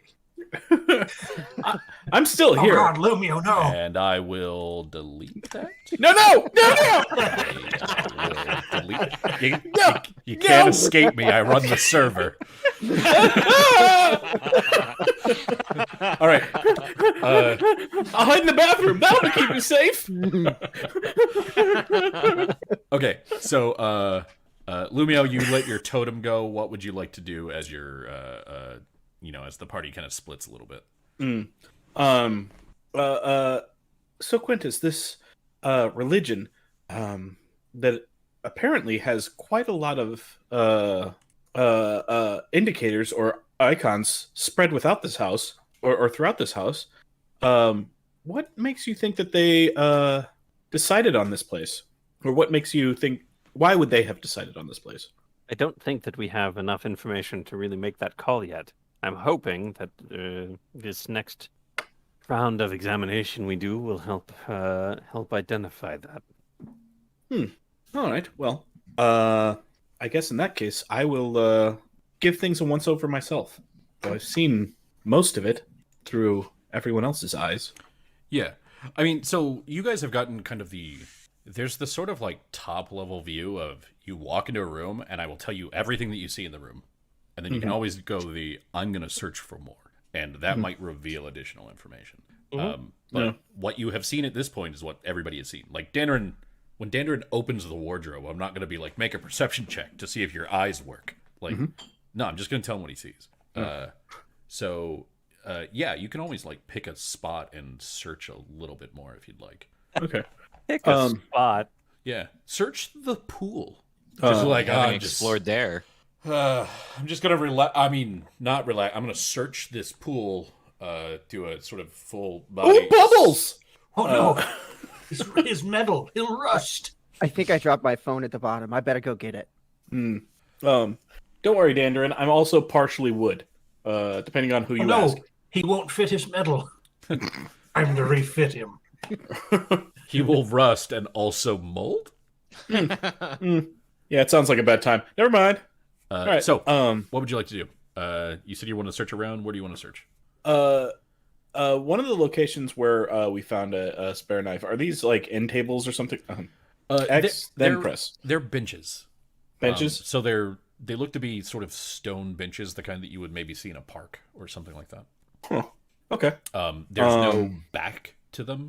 There's just a seat with 4 legs, and underneath them there's like space. That's where Delian actually found the second wedge that he found was underneath this one.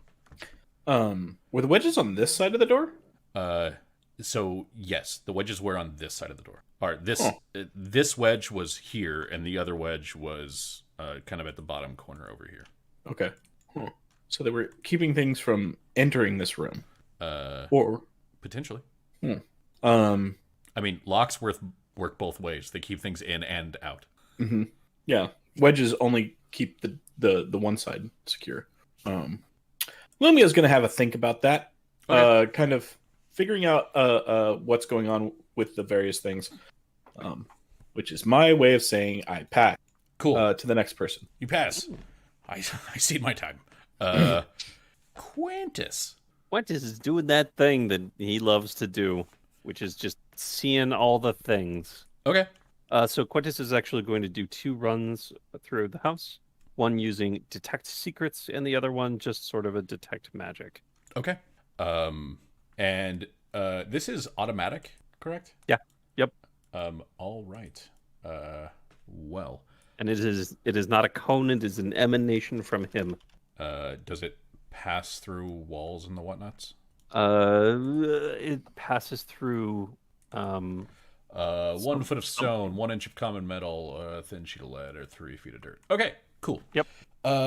So I'm gonna tell you that over the course of looking through this house, you find 10 additional masterwork daggers.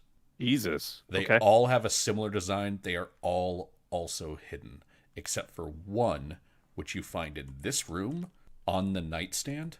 It's just on the nightstand. That's pretty curious. Okay. He thinks there's a conspiracy. But yeah, you'll find them sort of secreted away in different places. Like there's one behind this statue where Lumio is. As you're searching through the kitchen, you find 2. One of them is sort of on the side of the stove over here. One of them is in the larder where you keep the dried goods. But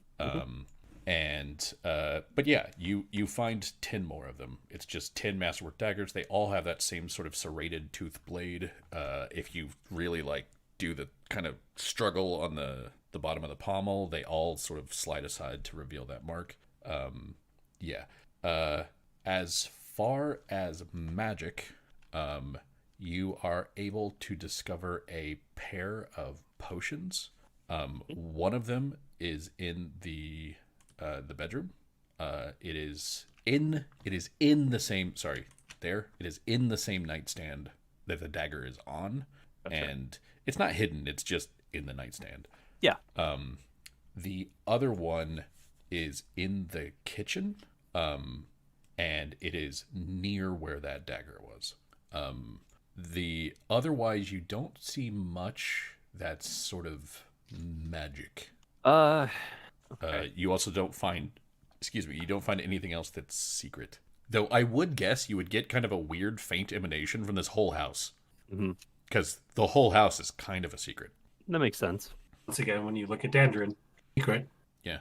Oh, actually, over here.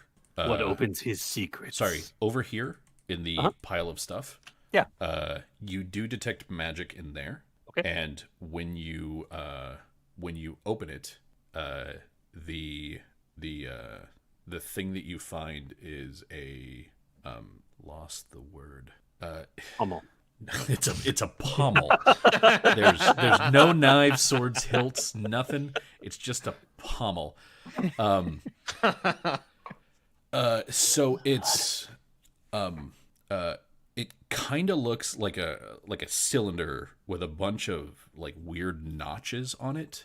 I don't know if you would know what it is, but I believe that Dandrin would be able to. Does Dandrin look over and see? Oh, that's an adventurer's any tool. It's an adventurer's any tool. Or a Dandrin pulls out his. Yes, that's what it is. It's an any tool. So that you know, this replaces basically every tool that you will need for every profession. That's what it does. God damn it. That's like half my inventory. All right, cool. Quintus just tucks that in a pocket. Or you could just I disregard what can't. you I have. can't own this because then I'd have to get rid of things. Gross. No, hey, we leveled up. I can absolutely own that. But yes, it's a you find a traveler's any tool in that the backpack of stuff over here in your search for the magic. The last thing that Quintus is going to do, just for funsies, is he's actually going to take one of these knives and initially he's going to try and go to one of the like wetter spots of blood and get some of it to put into the open clockwork space and see if that does anything. Hold on. By viewer request, I had to change my name to John Eric is not happy till you're not happy.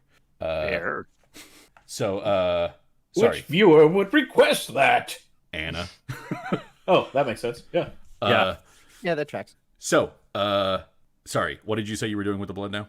I'm gonna put the blood in the weird demon face. No, it doesn't do anything. The black around the demon face is red now. Gnarly. Then Quintus is gonna use his own blood to do that. Okay. Doesn't do anything. Okay. Yeah, you cut a little bit, you take a point of damage, you drip some blood in there, nothing. All right. Neat. Fine, Quintus. So while you're thinking of stuff, Dandrin. So he already came in here and looked through this bag, right? Yeah, so he looks through the bag, and what he pulls out is just like a pile of. What you see is some clothes that have really just been kind of just sliced. It looks like kind of a long sleeve shirt. The sleeves of which are just sort of ragged and red, and the Someone was using this to bandage. is also kind of ragged and red. Some pants, the right leg of which is ragged and red. There's boots that aren't in that bag but are next to that bag, along with some random traveler stuff like some rations and like a water skin and stuff like that, but then also like the traveler's any tool. Okay. So I would like to see if I can find the tracks of whoever was bleeding in here, because they clearly didn't go this way that we can tell. Yeah. I'd like to try and actually follow their tracks, see if I can follow where they went after they bandaged themselves up and stopped leaving a blood trail for us to follow. Yeah, so sort of go ahead and give me a perception check. Okay. And this could be either perception or survival. Either one works here. Okay, it's the same for me. So Okay. I'll use survival though because it seems more thematically appropriate. Yeah. Okay. So, looking at this and like the things that you see and like the stockings and whatnot, the blood trail coming into this room sort of ends at this dresser. It looks like somebody like used a lot of the clothing in here to patch themselves up. Yeah. So the blood trail ends here. Then there are footprints. There's a couple that leave this room. And then there's a point out here where they stop stepping in blood. And you don't really see any more, but they are sort of pointed this way. All right. Apprentice, do you have any means of tracking footprints? Whoever was in that room bleeding stopped their bleeding, or staunched it anyway, with what looks like a bunch of travelers' clothes, then made their way in this direction. Well, I could detect creatures that are bleeding. I could do that. But it would only work within my normal divination range. So,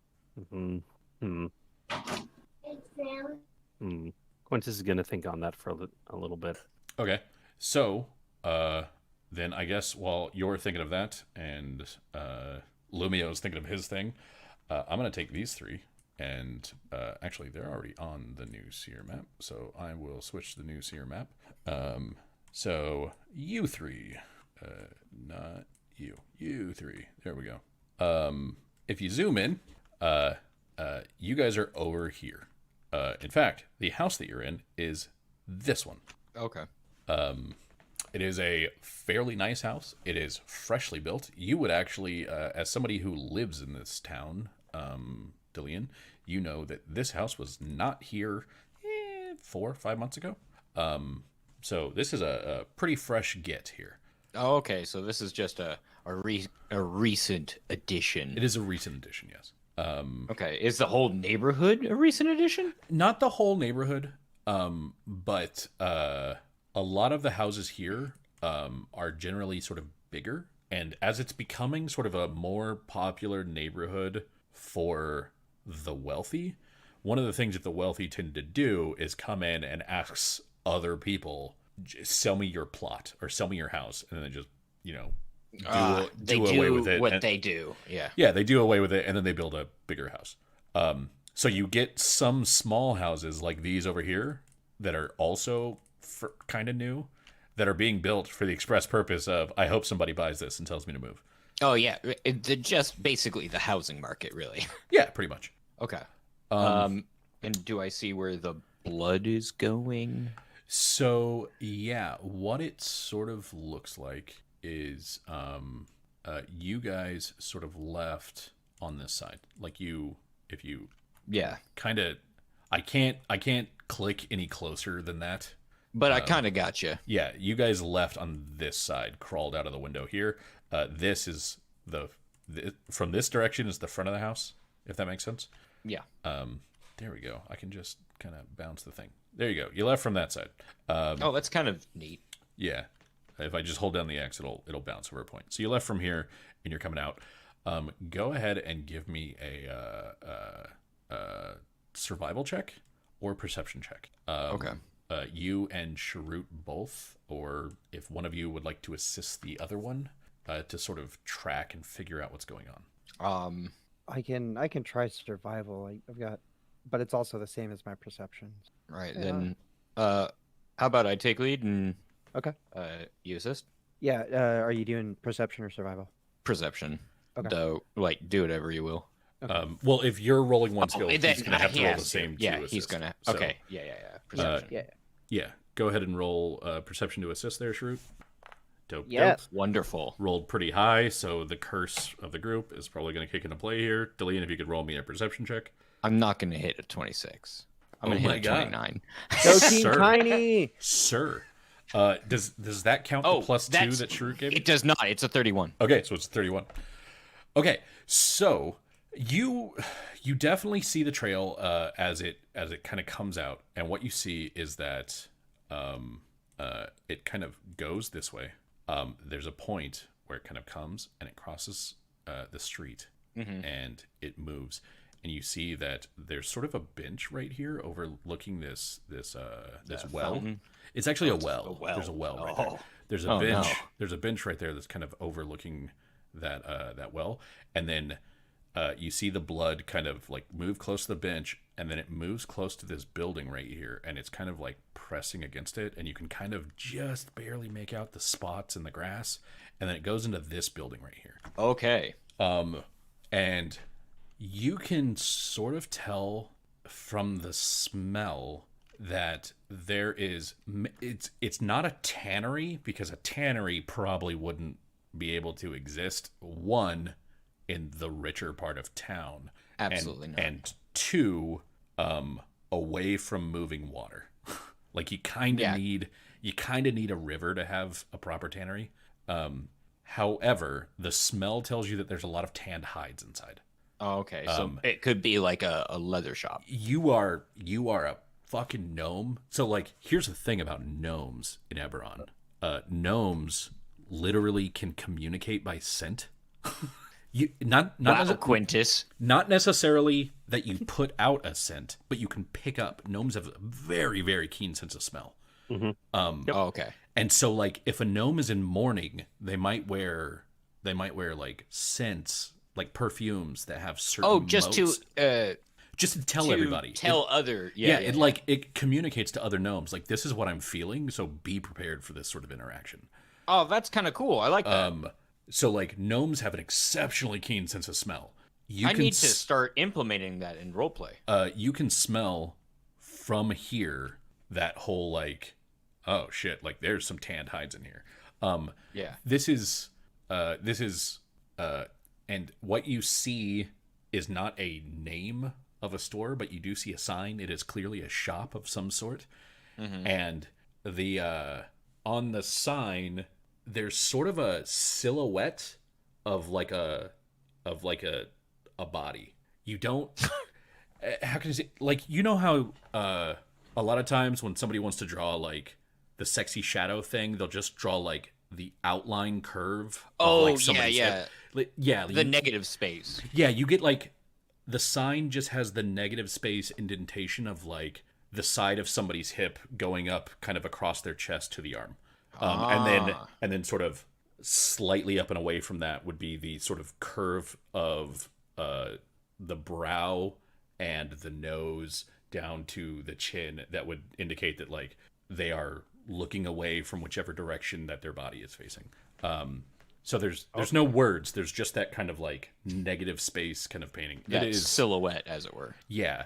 So typically, when you see that somebody has hung out a sign for their business, they're going to have one of two things. They're either going to have the name of the business, or they're going to have a very blatant symbol that tells everybody everything that's there. Like, you know, like food. Like they'll have like a piece of chicken or something.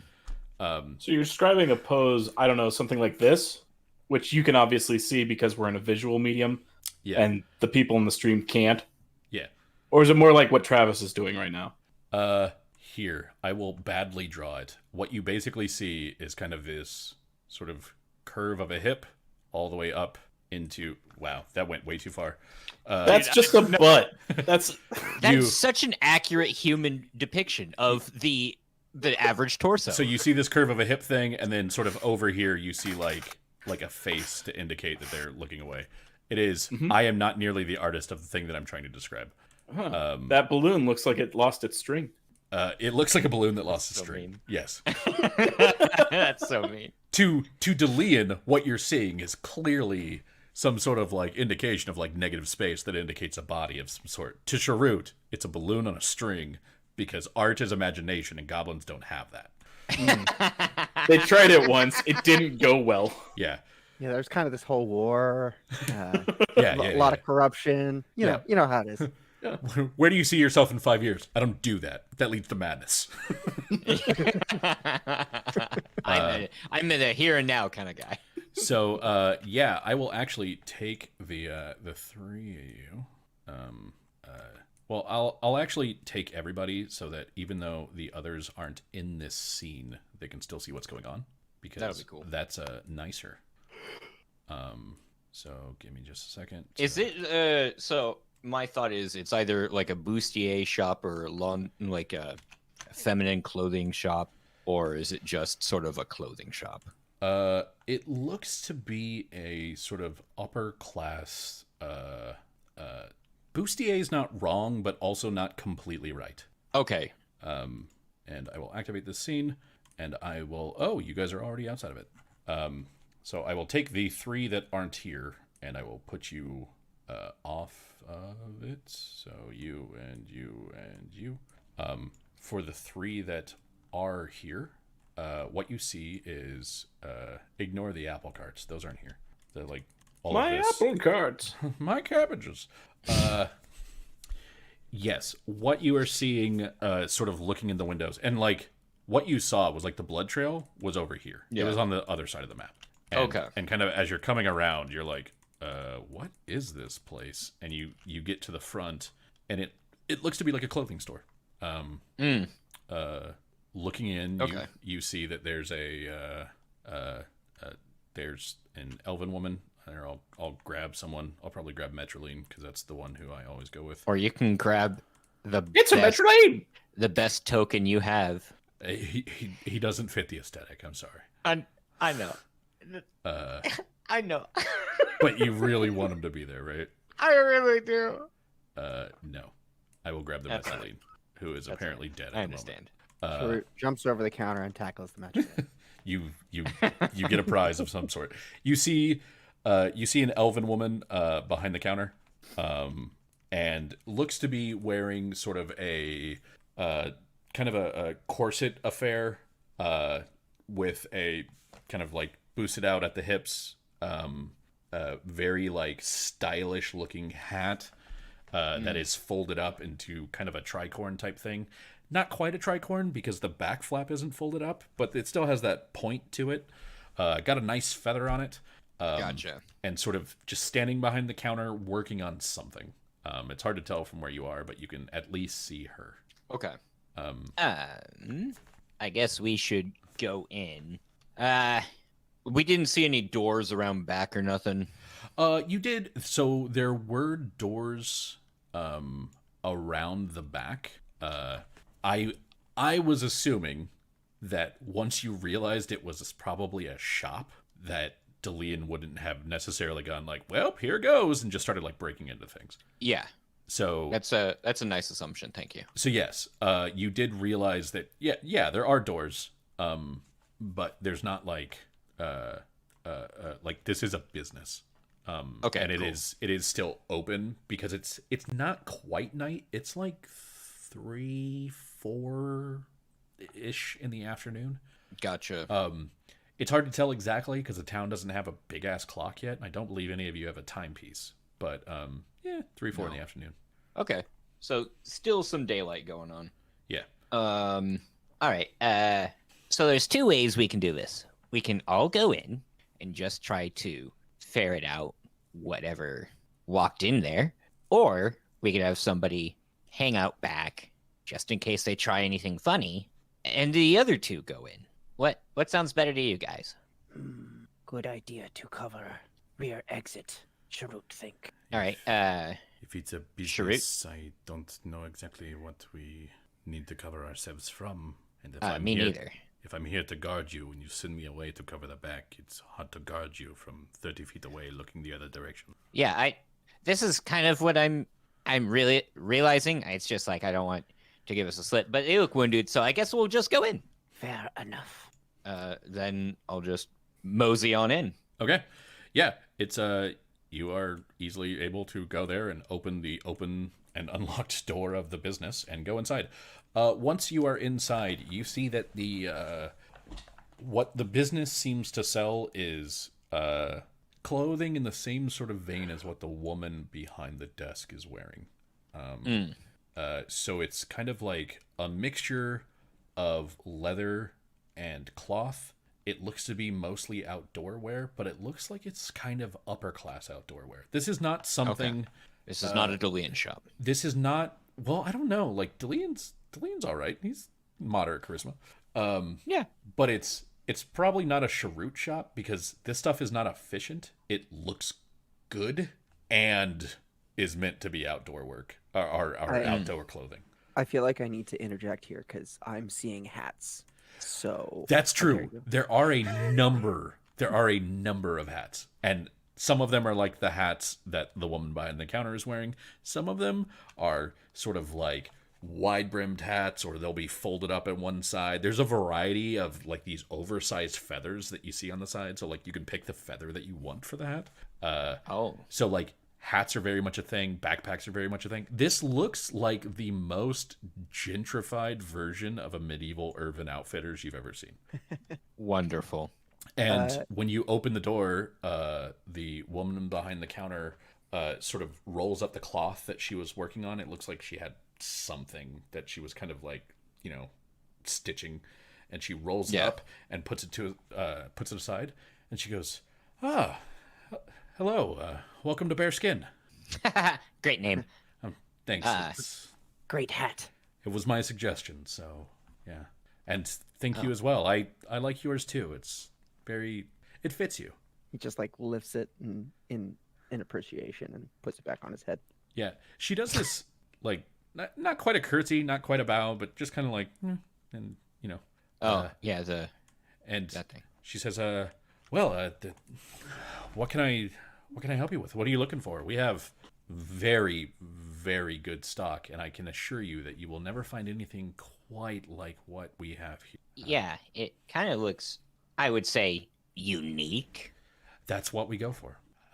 Nothing is ever fully replicated, though we might keep the same sort of pattern or idea. We try to make sure that everything that we sell is for that one item. And if you see something that sort of fits what you want, but it's not quite there, you just let us know, and we can have one of the tailors measure you in the next room over, and we can get you there. We'll be able to get you precisely what you need for that upcoming trip. Oh, the tailors are just next door? Like, do you mean in the same establishment or in a different building? And she raises a hand to knock on the wall behind her. Not like to knock on it to summon them, but just like, right here. And she goes, "Oh, they're right through here." Oh, okay. Well, I have two lines of inquiry. One, I think my friend Cheroot here is looking for, well, there he is. He's looking at the hats. I'm not surprised. And then the second one is that I'm looking for somebody. And from what I've been tracking, and this is I have the goblin looking at the hats. He's a doctor. The person that I've been trying to find is injured, and it turns out that they came to this shop, or at least it looked like it came to this shop, because the back door there was an unfortunate spillage of how do I say? I guess blood. We'll go with that. And you see her eyes widen a little bit, and she goes, "Oh, of course. It's I haven't seen anything like that.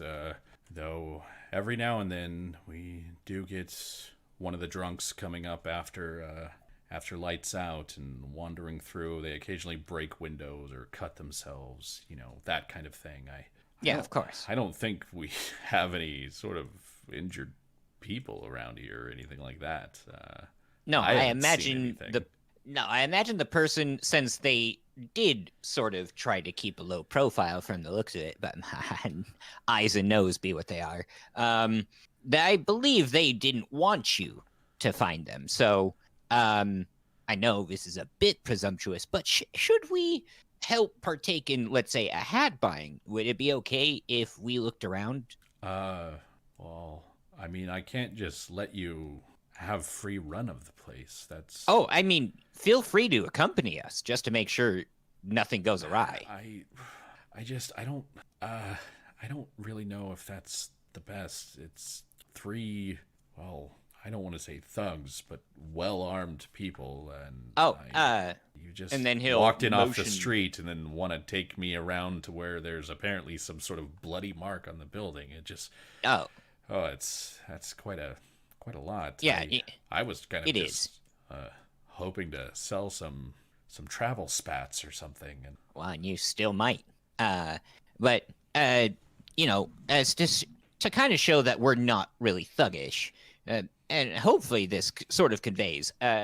Forsidna right here is from House Denise, and well, as far as I'm aware, they generally don't lie, at least with my dealings with them. So if you want to put your mind at ease, feel free to ask her whatever questions you want.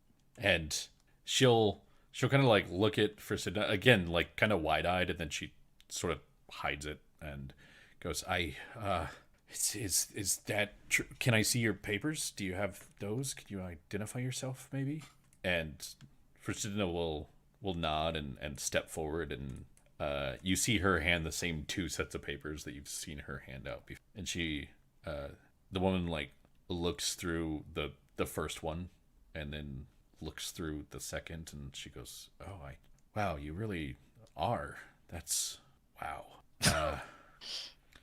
Delene's just grinning at this point. He goes, like ear to ear.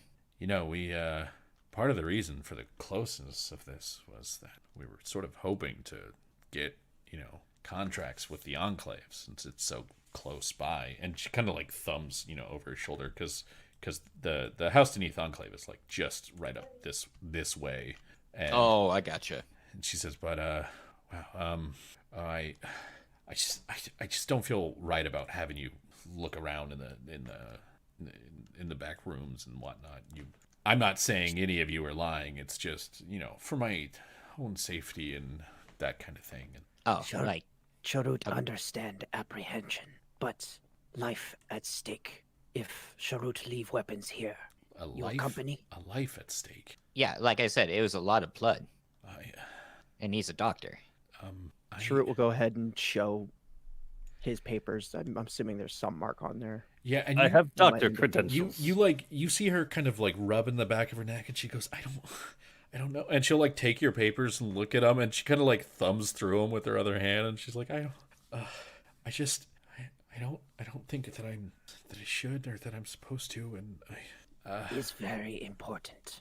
Do you want Do not somebody's want to life lose on your life. hands? So first of all, either of you, whoever would like to, please give me a diplomacy check. I think I'll take point on this one. Okay. All right. Because Sharut's like stepping up and going, Sharut is a doctor. Sharut is Look doctor. at me. I am a prime example of medical cleanliness and fine haberdashery. Good lord. Hold up. I'm going to try. I guess I don't need the assist. All right. that's Okay. all right. So with that, Can I just try anyway? sure. Hell yeah. 33. There you go, Yeah, bud. make that a 33, please. Dope. That's what made the difference. Okay, sure. So she goes, yeah, if you'll leave your things but behind the counter, and I'll lock up, and just to protect myself.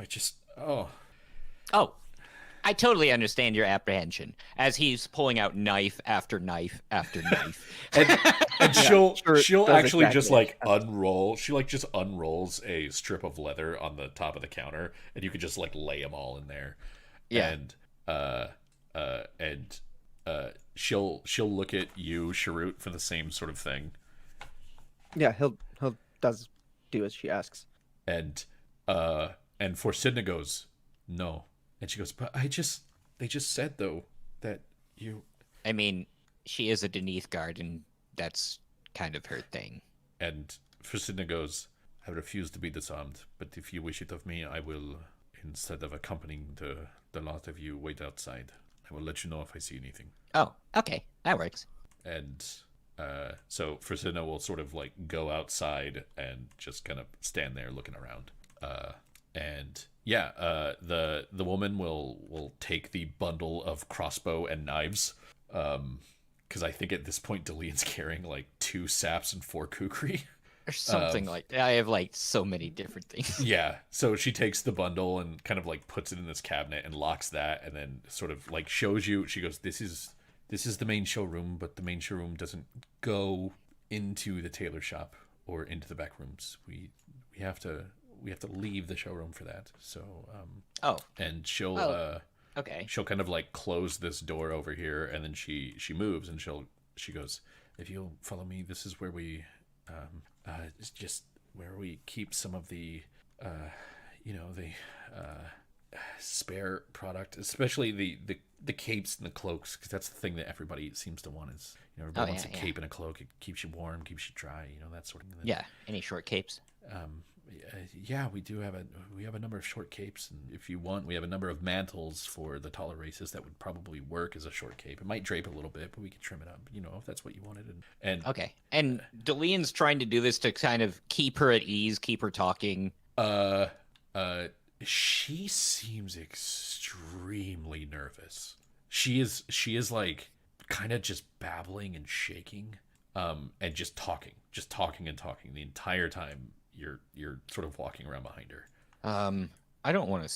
I guess sense motive, like Yeah, if you want to give me a sense motive, go ahead. yeah, because I know she's just nervous and all that sort of stuff. But we tried to do a. Where did it go? I just rolled 2 sense motives and it's not showing up. That's weird. Click your token. Oh my! I had lost connection. Now I'm reestablished. So hopefully this works now. Oh, okay. Love it. Can- Love it. Can I do a sense motive? Sure. I get a +1 because this is a charisma roll, and I'm wearing the Metroline badge. This isn't a charisma roll. Is it not? No, No, it's it's wisdom No. roll. it's wisdom. It'll never be useful. Jesus. Sharut, you're getting kind of like, she does not seem baffled by the things that you're telling her. She seems nervous that other people know. Okay. And yeah, she will take you to right here, and she goes, these steps just go up to a small sort of secondary storage area. It's currently packed with a couple of extra hides that we're just kind of waiting to figure out something to do with. The ones that don't have any sort of hair on them, so more of the reptile hides, that kind of thing. And she like leads you this way, and she like points to this door, and she goes, privy. And Well, could we check out these rooms I just to thoroughly, like, again? yeah, and she'll like she will reach out and unlock it and open it, and what you see is a privy. Oh, I meant the seconds. Oh, so the second floor is literally like, if you go up there, here, I'll draw the little square of how big it is. If you go up there, it is this big, yeah. and it is exactly what she said. It is a bunch of rolled hides, and those rolled hides are mostly scaled or like reptilian, that kind of thing. That's fantastic. I just wanted to know. Yeah. So and she yeah, so it's not even really like a room. It's just kind of like an open air area Like where they're storing some stuff. Oh, gotcha. And she points at the privy, and then she goes, dyes are in here. As she locks up the privy, and she goes, dyes. And then she's gets to this one, and she says, hides. This is where we keep the majority of our hides. Like, Are we able to open? oh yeah. I can open it. And then she'll like kind of like fumble at the lock, and she's it's, and you see some barrels. And judging by the way that the barrels sort of around the bungholes of the barrels, you see like green or like a weird kind of like almost black, but then it looks kind of blue. Gotcha. So gotcha. it looks like, yeah, they're probably dyes. Yeah. Like dyes that they have already mixed and then barreled, so that they just have them on hand That way if they need have them. them. Yeah, I got you. Where did we see the blood speckles? Like which of these doors? Over here-ish. Okay. And she points at this one, and she goes, and in here's hides, and not quite leather, but just hides that we haven't leathered yet. And she like moves up and moves up and moves up, and then kind of comes around this way, and she's like trying to open this door, but you see like her hand is like shaking to the point where she literally has to use her left hand to stabilize her right hand and then like unlock the door. And this is where you like see the blood, and she can see the blood. She can clearly, like, you see her eyes look at it. Yeah. And she's like, Do you need to sit down? and this is where we do some of the hanging, the design work, the shearing, things that involve some of the cutting that aren't quite the actual sewing and the construction. And she'll like unlock the door and open it up. And when you open the door, it looks not great. Like, you're seeing that there's a lot of like in here. There's just these lines. There's like a pile of white cloth that is just dyed red over here, and you see that there's occasional like and yeah, it Oh, oh shit. and she's just sort of like kind of standing there sort of, and like you see her kind of like taking those sort of deep shuddering breaths, and she's not quite looking at the blood, and just You don't do this too often, do you? nope, not really. Well, first time for everything. And Sharut's gonna try and follow the trail if there is one. Yeah. it's not necessarily a trail. It looks like whoever was bleeding came into this room and moved around. You can give me a survival check or a perception check, though, and I can give you a bit more information other than just moved around, because there's like a lot of movement that happened in the room. Gotcha. All right. So Sharut, over here, this was somebody using clearly not stockings, because you see the pile of bloody stockings. Somebody using like fresh white cloth to make bandages to bandage themselves. And that's what you're picking up. These rooms, considering the blood that you see, these two rooms over here were never really entered or bothered with at all. It looks like they sort of stuck to this pile over here and to these like lines where some of the like washed cloth or the dyed cloths are hanging. And then what you're seeing is Delian, you're looking around and you see much the same thing. Like, somebody came in here and properly bandaged themselves. Kinda. Because even once you leave this, you're still seeing these like drops that indicate that there's like lasting damage. Yeah. And then you see that there's a lot of like wetness underneath this cabinet over here. Okay. And when you open this cabinet, what you see is a string of what looks to be it's just what do you call the flat bit of cloth? Like a bolt? Yeah, there we go. Bolt. You know, like those things that you propel at people. So you see what appears to be a couple bolts of cloth, really long, that have been tied together. Like one end has been tied to the other one. And they are undyed, which makes the sort of red stains on them all the more apparent, until you get to kind of like the end of the cloth. And then it's wet. It's very, very wet. So like one end stained red, the other end wet. Like Deline will put his fingers on the wet part. Is it wet with like water? Or does it come back with like a dye? Yeah, or you can blood? actually like kind of do this, and it water. Okay. So, it seems you're nervous, and obviously we're just trying to help. You want to tell us what this is all about? Not really. I don't know any of you, and I don't think that I should. What's the name of the person we're trying to meet? Her name is Para Belkin. Okay. So the person we're looking for, I don't know if you know her, is Para Belkin, and we're really trying to help this Para out. We're supposed to escort her, and right now, from what we're seeing, is that you're not being very helpful, and you're very uncomfortable. I found a lot of blood in my shop this morning, and you're looking at it now. And Yeah, I'm uncomfortable. I'm a storekeeper.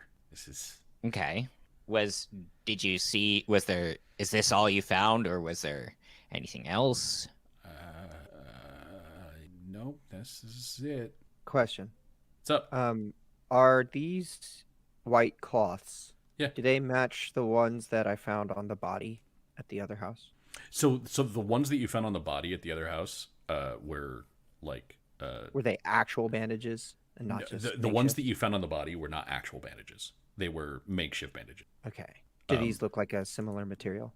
These also so what you see here, the ones that like are bloody and on the floor, are like stockings and similar things. Yes, it's stockings and undergarment. That's what somebody tried to like tie off wounds with. The ones that you saw on the body that you examined, a similar thing, except that they were white.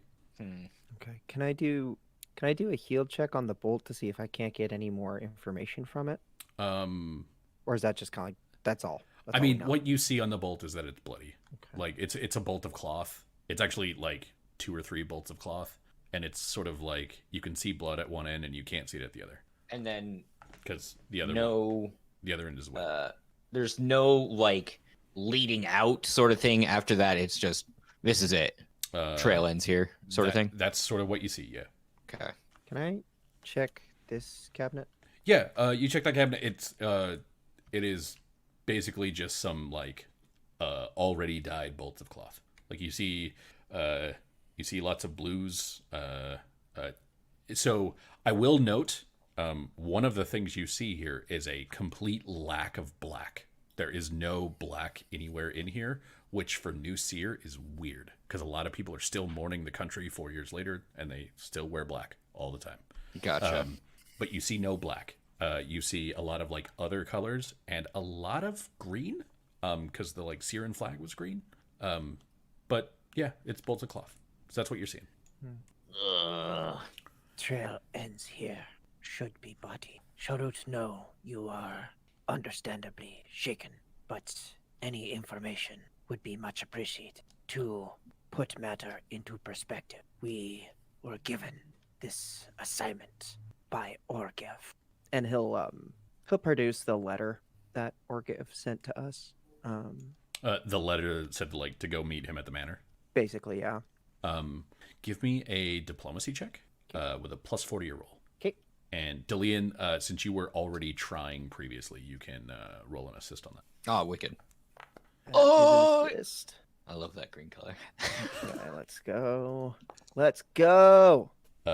Okay, so she sees that and she kind of like looks around and then she steps forward real quick. And it's fast enough that you have to like either step back or get run over. And she pulls the door shut and she locks it. And she goes, I'm so scared. I don't know what to do.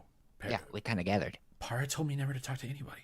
But I come in here this morning and there's just all of this just everywhere. I had to tell the tailors they weren't allowed to get cloth. They had to come to me because of some sort of like emergency that was going on and that somebody broke in, and we had to make sure that if Essex came over to look for clues that we didn't disturb anything, so they weren't allowed in. And I've just been so nervous all day. And then when I went and I took my morning break after like seeing this and kind of calming down, I went to sit on the bench by the well, and I don't know how nobody noticed it or reported it, but there was our cloth. I know it's our cloth, and it was just tied to the bench and just going into the well. Oh. And I did what I could. I just untied it and I gathered it up, and I just brought it in here. I didn't know what else to do. Para told me never talk to anybody. Never tell anyone anything. Well, we'll make sure your secret's I know safe with us. I know that she works for the prince sometimes, and that she leaves town sometimes. So if you're working for the prince, then is she okay? Is she dead? I don't know. That's what Why we're trying would to she find go out. down there? I don't know. Sure, will like reach out and kind of like gently like put his hand to like her side and be like, Understand, worry. We will find out. You have to get her back. I can't run this alone. Oh, she helps run the shop? She owns the shop. Oh, what? That's interesting. Well, we'll be sure to try our darndest to get it, get her back. Here's for all your unconventional help, and passes a gold over. She just looks at you like incredulously. What? No, get Para back. Well, that's I know, but this is just more of a guarantee to be like, hey, we're cool. Okay. Is that some sort of like Metro Street deal or something? Yeah, it actually is. I only ever visited. I was from Making. I guess I'm still from Making, but yeah, and I'm still from Metro. She like takes the coin and like pockets it awkwardly because you just paid her and she's nervous about her friend. She's like, I'm really nervous. Please find my friend. You're like, here's $1. Yeah. Go buy yourself something nice. Go buy one of those hats we were looking at. And she goes, you can't tell anyone. The Taylors don't even know who they work for. They think that they work for me. Yeah, I know. That was also part of this whole Metro Street deal thing. This is me telling you I'm not going to do the thing. Oh, okay. Yeah. Okay, yeah. And yeah, you've only visited Metro. I can tell now. She's definitely only visited Metro. Nobody could be this gullible in the center, like the central travel hub of the city, and like, or the central travel hub of the continent, and like survive. Yeah. Yeah. So she will kind of like nod to both of you and sort of go back to the front of the house, and like lock the door after the two of you leave, and she'll go back out front. And when you guys go to the front, you'll find Forsidna just kind of calmly waiting for the two of you.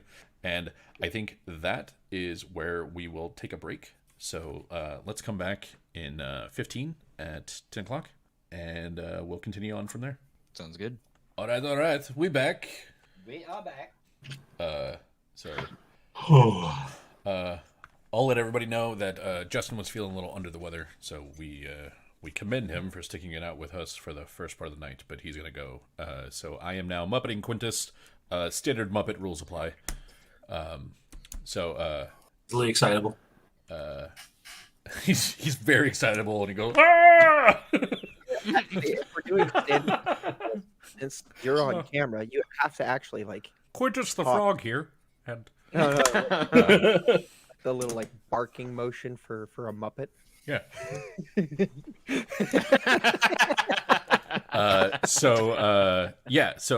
Oh gosh. We were sort of talking about. Travis said that when he saw the pile of blood, he almost went like "Ruh-roh, Raggy." So I was at a convention, and we played a game where there was very much a blood trail, to the point where like somebody got hurt at the beginning, and then there was a blood trail through this cave, and there were all of these turnoffs, and we were like, why would we use them? Like, we're after the dude that got hurt. Like, that's the guy we're trying to rescue. And so like nobody investigated anything else. We were like, we just follow the blood trail. And he goes, yeah, and there's this over here. But we had no reason to. And the whole adventure that he wrote was, well, what if they go off into Cavern A? And I was like, but why would we? Like, the blood trails, this is the guy we're here to rescue. And it kept going, and it kept going, and he was like, yeah, and then over here, there's like a barricade. And I was like, dope. Does the blood trail go through it? He saw the gaping flaw. Because if we're here to save Tom went that way, and he's bleeding. Like, we don't have long. And so we just followed it and followed it and followed it. And eventually we got to the end boss that, like, and Tom was there. And the end boss was it was like a dragon in the midst of apotheosis into some sort of, like, godly lich being. Jesus. And we died. He just cast a fireball that was, like, maximized and quickened and heightened level and all this shit. And we just died. Because we were, like, level 8. And he goes, yeah, like, you guys didn't really stand a chance. And I was like, what was this adventure? And he goes, well, if you would have gone down the other, like, the side tunnels and stuff, you would have gotten some stuff where you could have beaten them. And I was like, but why would we? You gave no motivation to do There so. was no motivation to do so. And so, like, I tried to, like, all right, here's a blood trail. Figure it out. Like, figure out what happened. Yeah.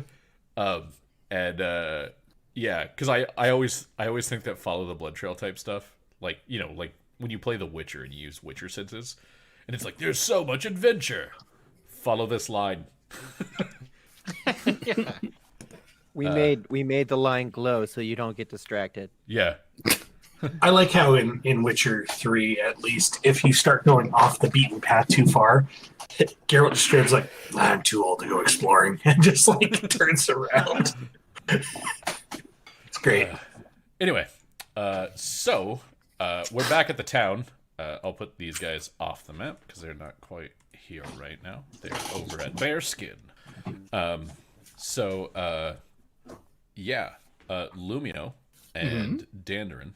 The two of you have kind of the information that you got before. The pile, like the very like heavy drag trail that goes into this. You found a bunch of like stockings and undergarments, like the softer clothes that were used to bandage stuff up, and then it went out the window. You also found that there was a much smaller blood trail that went in here, bandaged up in a similar way, and then went out this way. What would you like to do so far with the information that you got? You've also discovered a number of knives, and that the owner of the house, one Para Belkin, is apparently a member of the Church of the Blood of Vol. There's a lot to unpack here, but since I trusted my friends to be able to follow this blood trail, we're going to keep trying to follow the footprints Okay. and the non-blood trail as best we can. Gotcha. Give me a perception check, or survival, either one. Lumio, you can give me this too. Oh, And let's see, I have Quintus's skills. He can double check. Yeah. do a Okay. percept. Drum roll for Lumio. Yeah. Hey, he has average eyes today. There you go. So yeah, Dandarin, you following the trail along with Quintus with his Inquisitive's kit and doing all this stuff.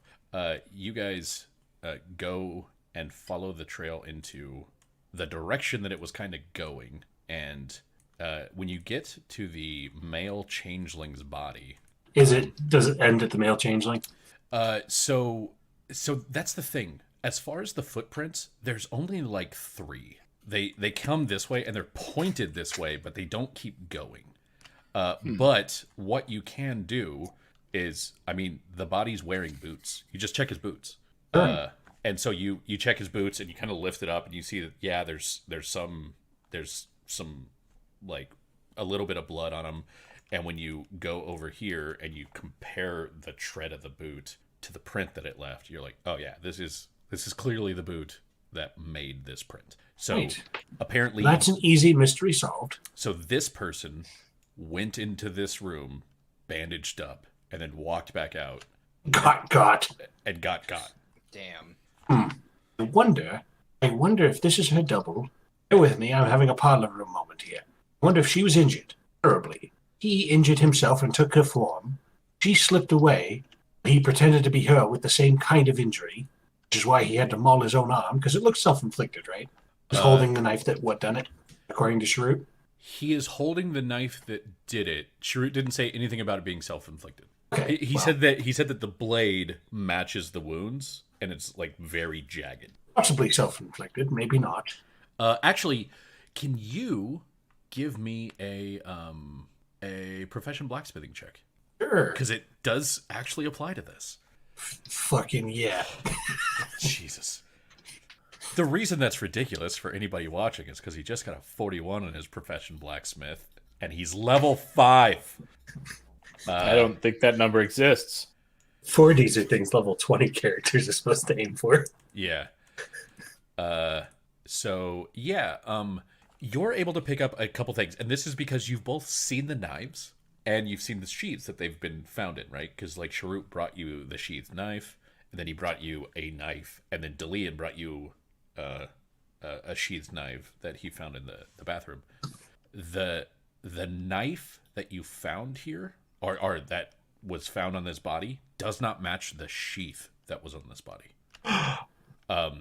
And when you check, and Sharut, like you guys Sharut told you that he found a knives behind both of the paintings, and when you check right here where the empty sheath was, the knife that you're holding much more fits the knife behind that or the sheath behind that painting than it fits the one that was on the body. A different knife. So this person here is holding a knife. It doesn't belong to the sheath on their belt. It belongs to the sheath that was hidden back here. My God. And with This is why I hate intrigue. This is why I hate intrigue. I have all the information and I just can't. Listen, I'm used to forging steel and hitting it with a hammer until it takes shape. I'm really, really good at that. Yes, we have a bit of a conspiracy, but it definitely looks like I would say that at this point, everything was done. At this point, you guys have investigated almost everything in this house. You can give me sort of perception checks to be able to tie things together and Sure. get a better idea of what happened here. I really wish you'd use something other than perception. Yeah. I make a perfection blacksmith check to fit the pieces together like a blacksmith puzzle. So the thing is that like noticing the clues tends to be perception. Mm-hmm. Technically, putting the clues together should be intelligence. But there's not an associated skill that would actually fit there. You used to have gather information for that. Well, gather information is talking to people. So, Sense motive is wisdom too. yeah, it's. I don't have it, so don't worry. How about let's go with an intelligence check? Like, let's just say it's a baseline intelligence check. One of you can take sort of primary. I'll take primary, I think. You did it. Check. And Intelligence. I will. Bam. I will also roll for Quintus. All right. So, Lumio, you're still sort of like, you were good at leading people. I'm not going to say that you took primary. You're good at leading people. Thank you. This is probably Lumio's first real investigation, and you have no fucking idea what's going on. Like, you're like, but I mean, the body's here. This seems to answer all questions. Are over there. I don't get how these things are related. Dandrin, you and Quintus sort of put your heads together, and he goes, well, so there's two blood trails. And we know that this one had the smaller blood trail and was stabbed with that knife. Or at least a knife similar to that, just like the other 10 that were hidden in this house. And Sharut said... And you're looking around in the room that you're in where like things are sort of knocked over. And he goes, Sharut said there was clear signs of a struggle. But the bolt does not indicate a struggle. The bolt seems very final. And... So was the bolt from someone assisting Para? This person was trying to replace her. No, I think it might have been Delian. It might have been you. And I heard it earlier, and I've been mulling it over, and I think someone was correct. There was an assassination / replacement attempt here. And I think the replacement was then assassinated. I think it was you that said it, not an hour ago. That's the thing that makes the most sense. And it seems that Para, luck was with her, and she just didn't die. And he like points to this, and he goes, I think that's her blood, and this is the blood of our would-be assassin. So... And so another assassin killed the would-be assassin who was trying to replace, thinking it was her. So we have someone that wanted to replace her, and then we have someone else that just wanted her dead. I'm going to hate this trip. And Quintus looks at you and goes, I'm going to love this trip. Of course you are. But Right. Well, let's go meet up with the others. Hold on. We saw some papers in here. I think we should search through them. That's a good idea. And he sort of like hands a sheaf to you and hands a book to Lumio, and he grabs some for himself, and he goes, read quickly, and then we can go. Yeah, Dandrin will. Yeah. So, for Lumio, skill-wise, can you give me a knowledge nobility? Sure. Or a knowledge arcana. Either of those would work. For I'd prefer arcana. Dandrin, for you, skill-wise, can you Praise give to me, find important stuff? knowledge appraise totally works. And for Quintus, I will roll his local as he's going over these things. And then I will roll his local again, because Quintus is... Oh, I rolled Dander's local. Ignore that. I think he has a better... He has a local than I do. ridiculous knowledge local, and he also rolls all knowledge checks twice. All right. So, Lumio. You're going over some of these things that you found in this book, and there's multiple references to someone that Para refers to as one of the blessed. And she says, he's blessed with her touch. He didn't find that spark of divinity in the proper way, but it's still there. And I know that if I can convince him to share it with me, but it will take some time. It will take some time, but I'm willing to work at it. And if I can bring him into the fold, all the better. He deserves to be brought in. They all do. They just don't know it yet. What you have is almost a diary, but it's sort of written in code. Like, things are hinted at, but never just very, like, obliquely mentioned. Things are very, like, hinting at one of the blessed. Hinting at plans that she has to grow in stature or power. However, with your check, you do notice a couple things. Number one, she does seem to be extremely loyal to both Seer as a concept and Orgev as a ruler / as a figurehead, as a person. Seer was very much her home, and she wishes to both enact revenge on those that took it and to see it rise once again. She writes in this kind of like arcane code, like you're sort of breaking this cipher as she goes through. And it does look like she has a bit of magical power. And she says, like, my skill with the spells granted by the divine spark continues to grow, but they are still locked off from me. I have been studying for some number of years since before the fall, and if this is the rate at which my knowledge is to come, I will need to live a much longer life to attain the proper sense of power of as one who requests it from immortals that from the uncaring gods of the host. And yeah, so that's what you're kind of getting out of her out of the sort of diary / logbook. Dandrin, you find a couple things. Number one, there is a copy of a deed for this house. Number two, there is a copy of some financial records for a business called Bearskin. Bareskin. And according to the sort of financial records, you're seeing things like bolts of cloth, leather, thread, needles. It looks to be some sort of textile shop.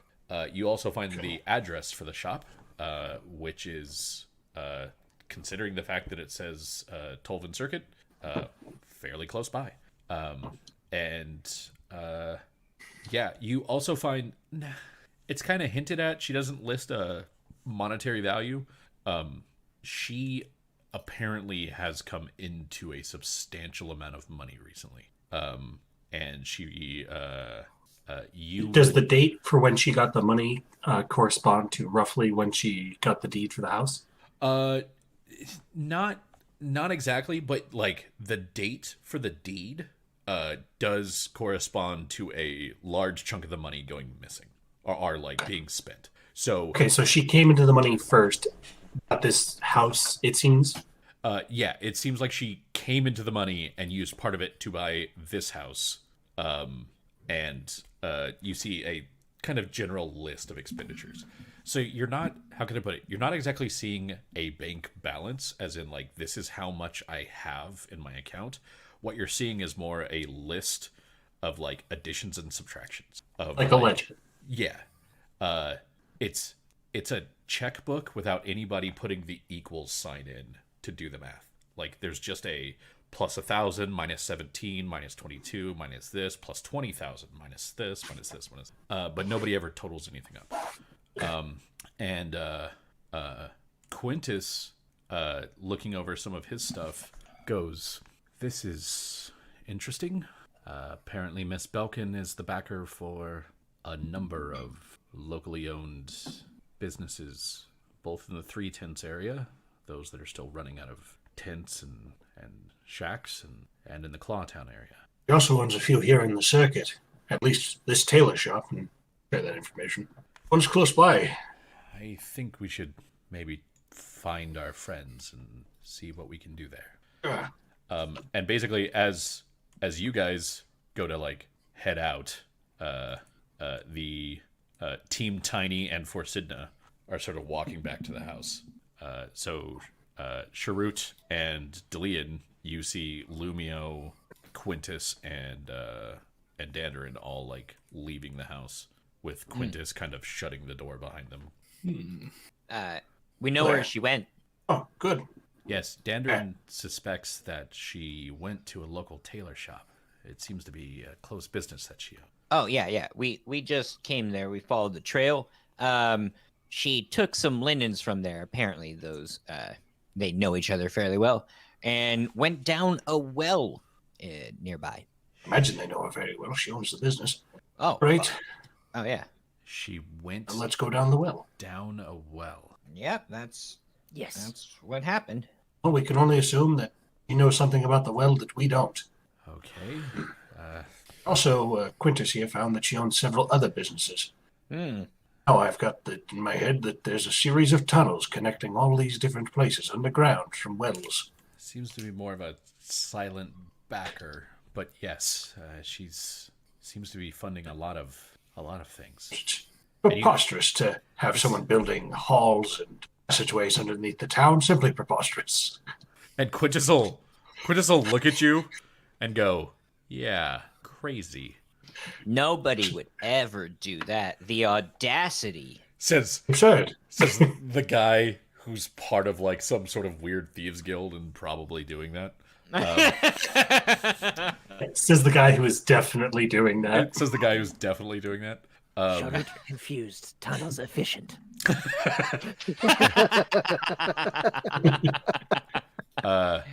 You're ruining the whole bit. So, Bit? yeah, I'll put us back. Just yes and, boy. I'll put us back onto New Seer. But yeah, so that you know, basically you guys leave out of here and you head this way, and this is the shop. This one right here in the center of the marker now, and this is the fountain. Looking down it, this fountain doesn't seem to have that same sort of like crossed hatched bar sort of feature that the other one had. Or sorry, not the Fountain, fountain. you mean well. The fountain. Fuck. The well. Travis said it was a fountain earlier and it just fucked me up. I'm so sorry. We'll fuck it all up, Travis. So yeah, you look down yeah, you look down the well. The one thing left to do. The war crimes wagon. We're all screwed. Yeah, when you look down it, it's it doesn't have that same sort of like crossed beam feature. This one is just a well. There's like a stone well with the kind of like well house roof cover and a winch with a bucket. There's also a about a foot and a half away from that is a pump, and yeah, you can actually kind of make out on the stone a couple of like brown handprints that don't quite fit with the dirt and grime that would otherwise be on it. Looks like they are pretty freshly dried. Oh, okay. Righty.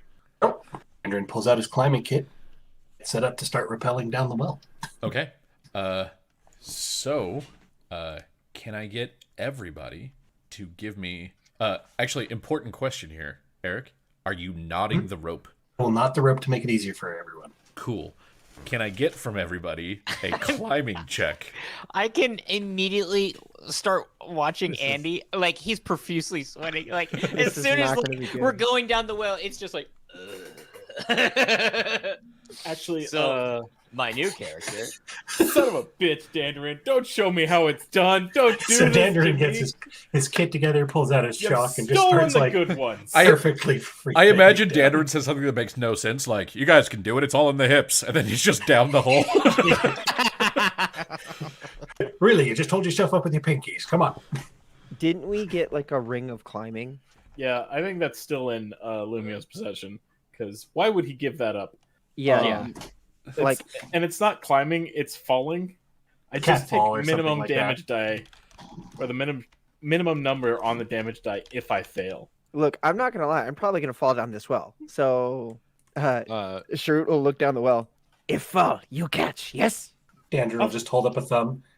John Eric, I'd like to brace for the charge. Okay,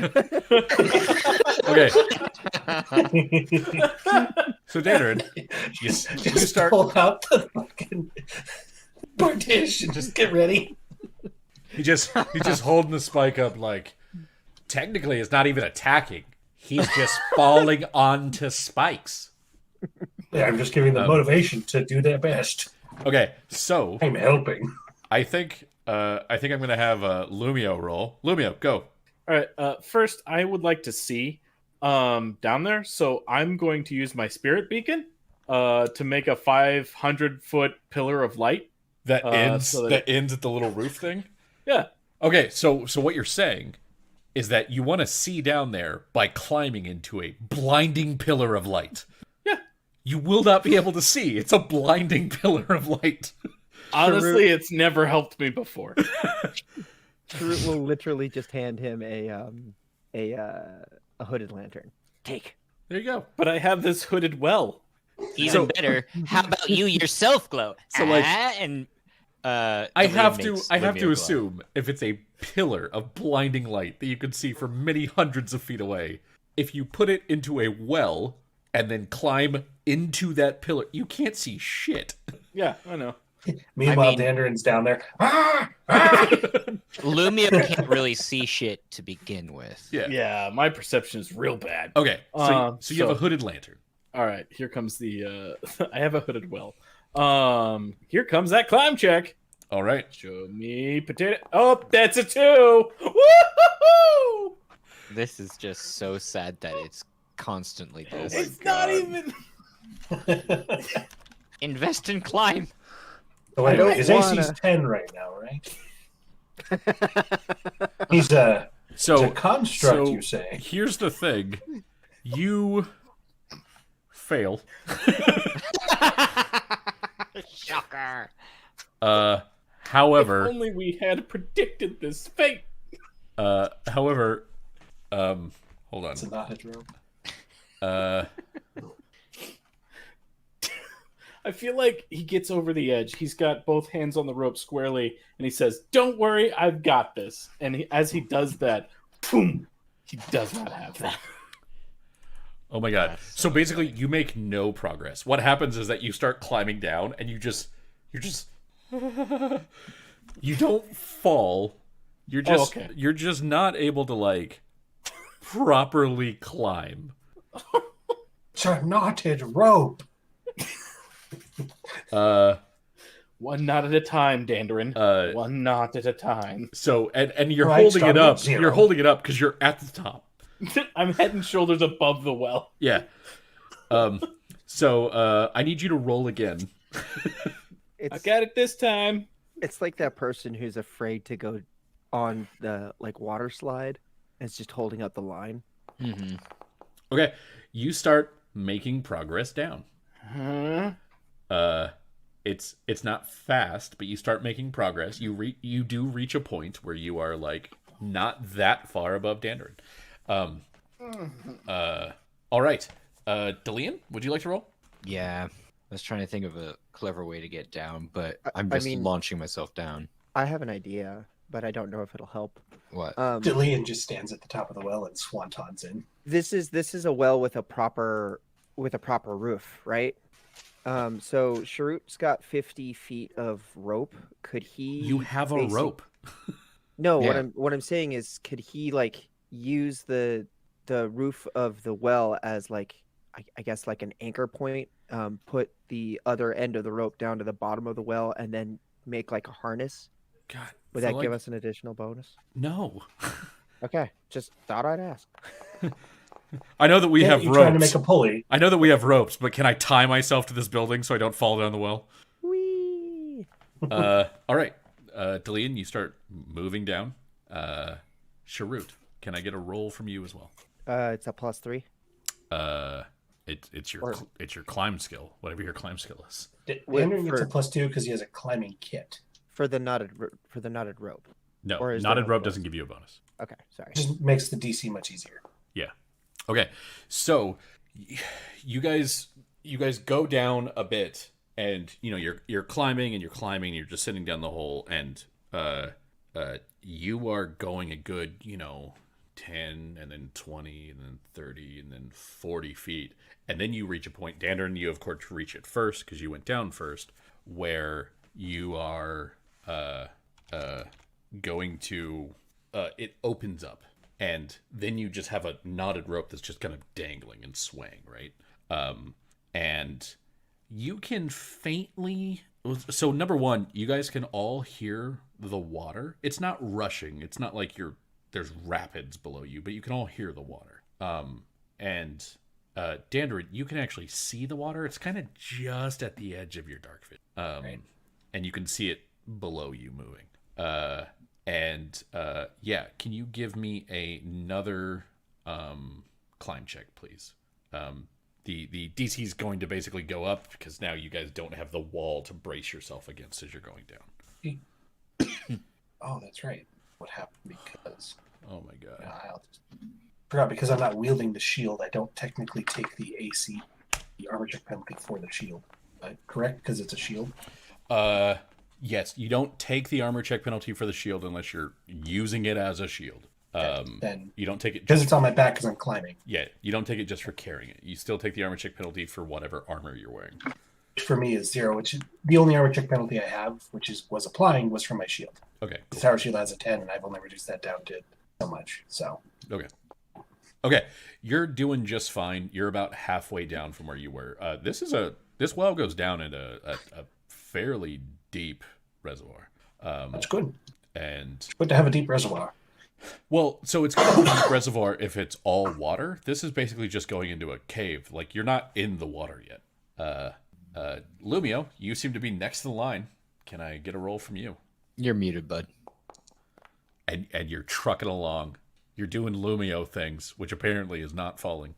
I'm actually just resting on top of Dandrin. As he Yeah, Dandrin's just like this is carrying easy him. actually. All right. And Delian, you're Use next. your shoulders less. Man, this is just not good for me. But you're But doing I'm consistent. Great. You're doing great. 17 twice. Yeah. You're doing fine. Sharut, it's up to you. I mean, All right. Delian and Sharut. Well, Delian at least. Sharut, you make no progress. You're like as the rope's kind of starting to sway, and you have like people below you who are moving it. It's real hard to climb down, even though it's knotted. It's just hard to climb down. And Frisidna's above you, and she's like climbing down, and then she kind of like her foot kind of touches your hand, and she goes, "What are you doing? Go." He curses lightly in Old Dakani. Okay, let's try that again. And you make some progress. You start actually like catching up to Delian as he's trucking along. Frisidna will also climb and does just fine. Rough thing about Masterwork plate mail, so that you guys know, there's a -6 armor check penalty on that. Oof. She's got Well, some unless she's got some skill in climbing, but not a lot. And she's kind of like coming down behind the two of you. The four of you. And then Dandrin, you're sort of reaching the bit where if you go any deeper, you're gonna hit the water. Here's the problem. How many feet of rope do you have? I had 100 feet of rope. You have 100 feet of rope. Okay. Of course so, I do. I have there- 50 for me and 50 for Grudek, but then Grudek passed away. Now I have 100. My brother. My My brother. He's climbing. Subs, exactly. My brother. 5 sobs. Move on. Like I imagine 50 feet, and then it gets past 51, like he's counting it. You just hear. This is Gruddick's rope. So here's the thing. I've never been so happy to kill off a character. So you had 100 feet of rope, and you knotted the rope, which gives Which you did reduce its. gives you less rope.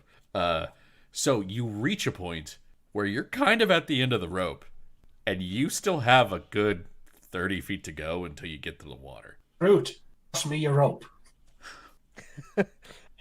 I guess Sharut should be able to pass down You his can rope. just dangle the rope Yeah, down. you I'll can just you can grab like it. you can just sort of unfurl it down to Dandarin, and yeah. Yeah. Okay. Yeah, I'll do that. All right. So, Dandarin, you can kind of awkwardly, but if you climb up a little bit so that you can use the I give knot. myself a little bit I can pull Yeah, up. And then... you can climb up a little bit so you can stand on one of the knots, and then you can actually tie the rope on, and then give me another climb check as you're heading down. It'd be real funny if you were like, "All right, guys, I've knotted the rope. We're gonna be." Right? Good old climber's kit. Splash. And you're fine. You get all the way down to the water. The water comes to about hip level on you. So you're at the point where you're just kind of like you're just high stepping it because it's real cold, and but that's where you are. Next up is Lumio, who is now on a non-knotted rope. Oh boy. You know what this means? Go ahead and give me a climb check there, Lumio. All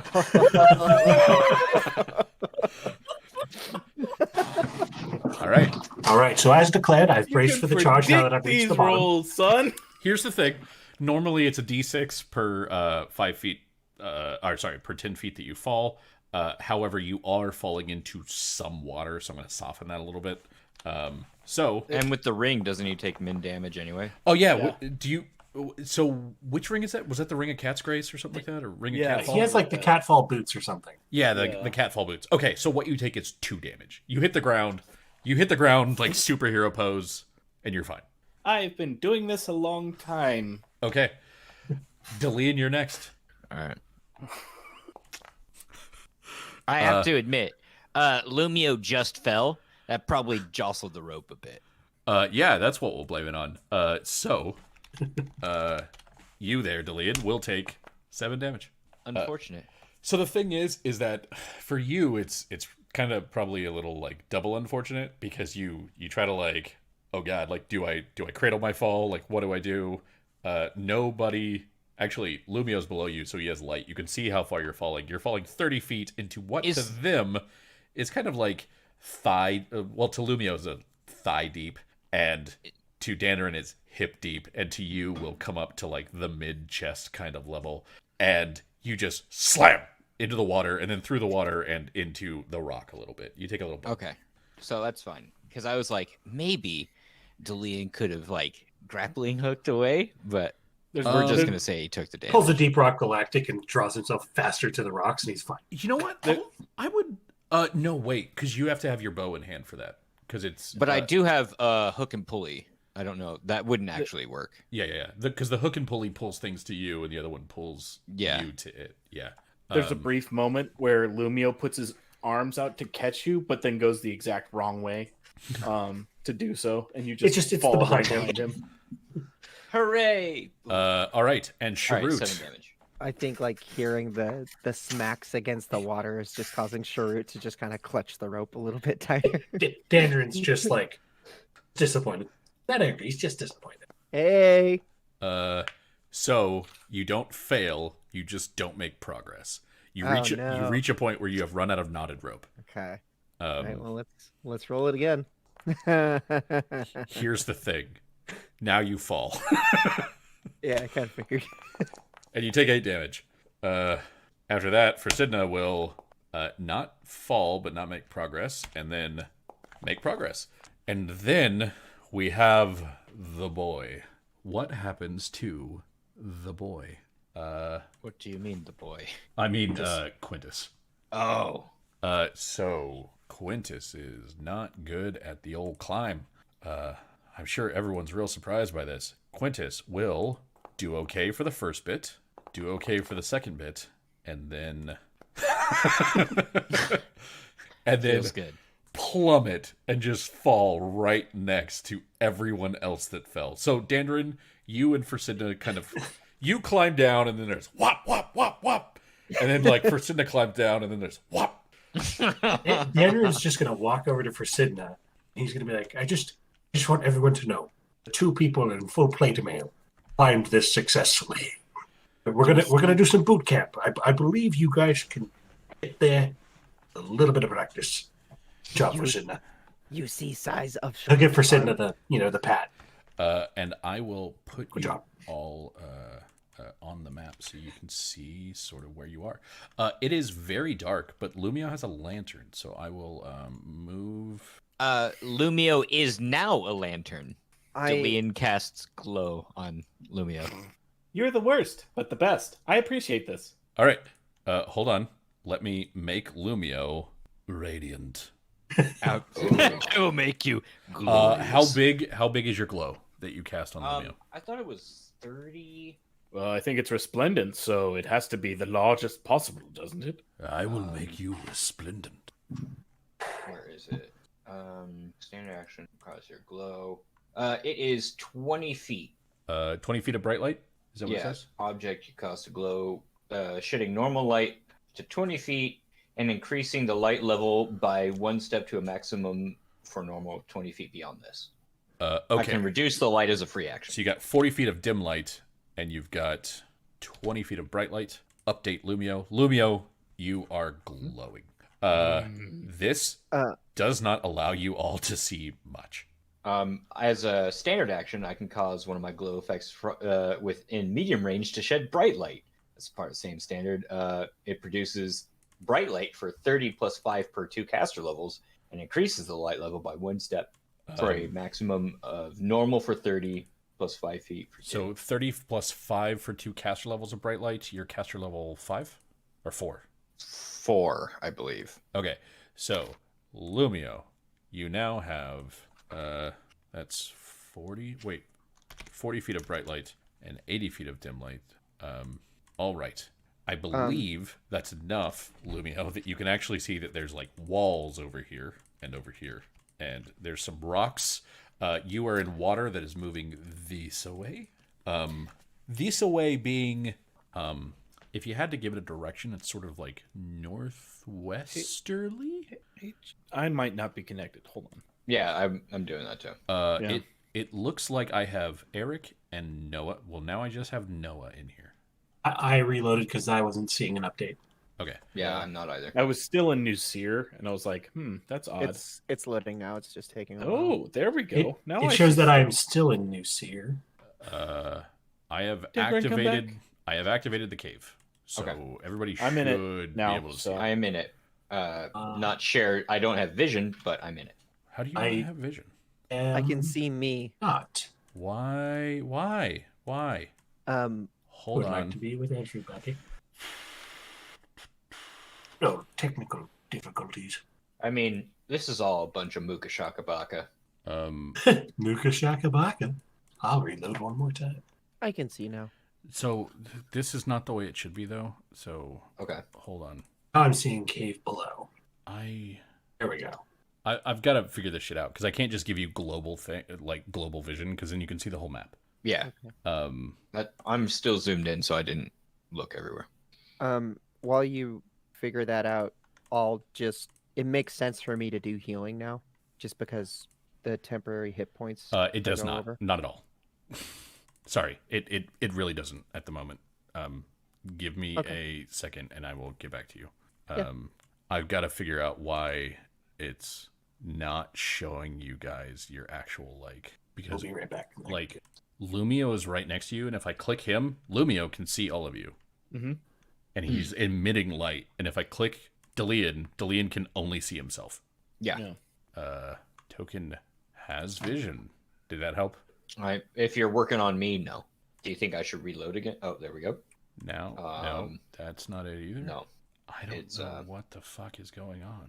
All right. Well, Well, I got like an error saying that the resolution was odd. no, but I mean, so like it's also fucked up when I click on you.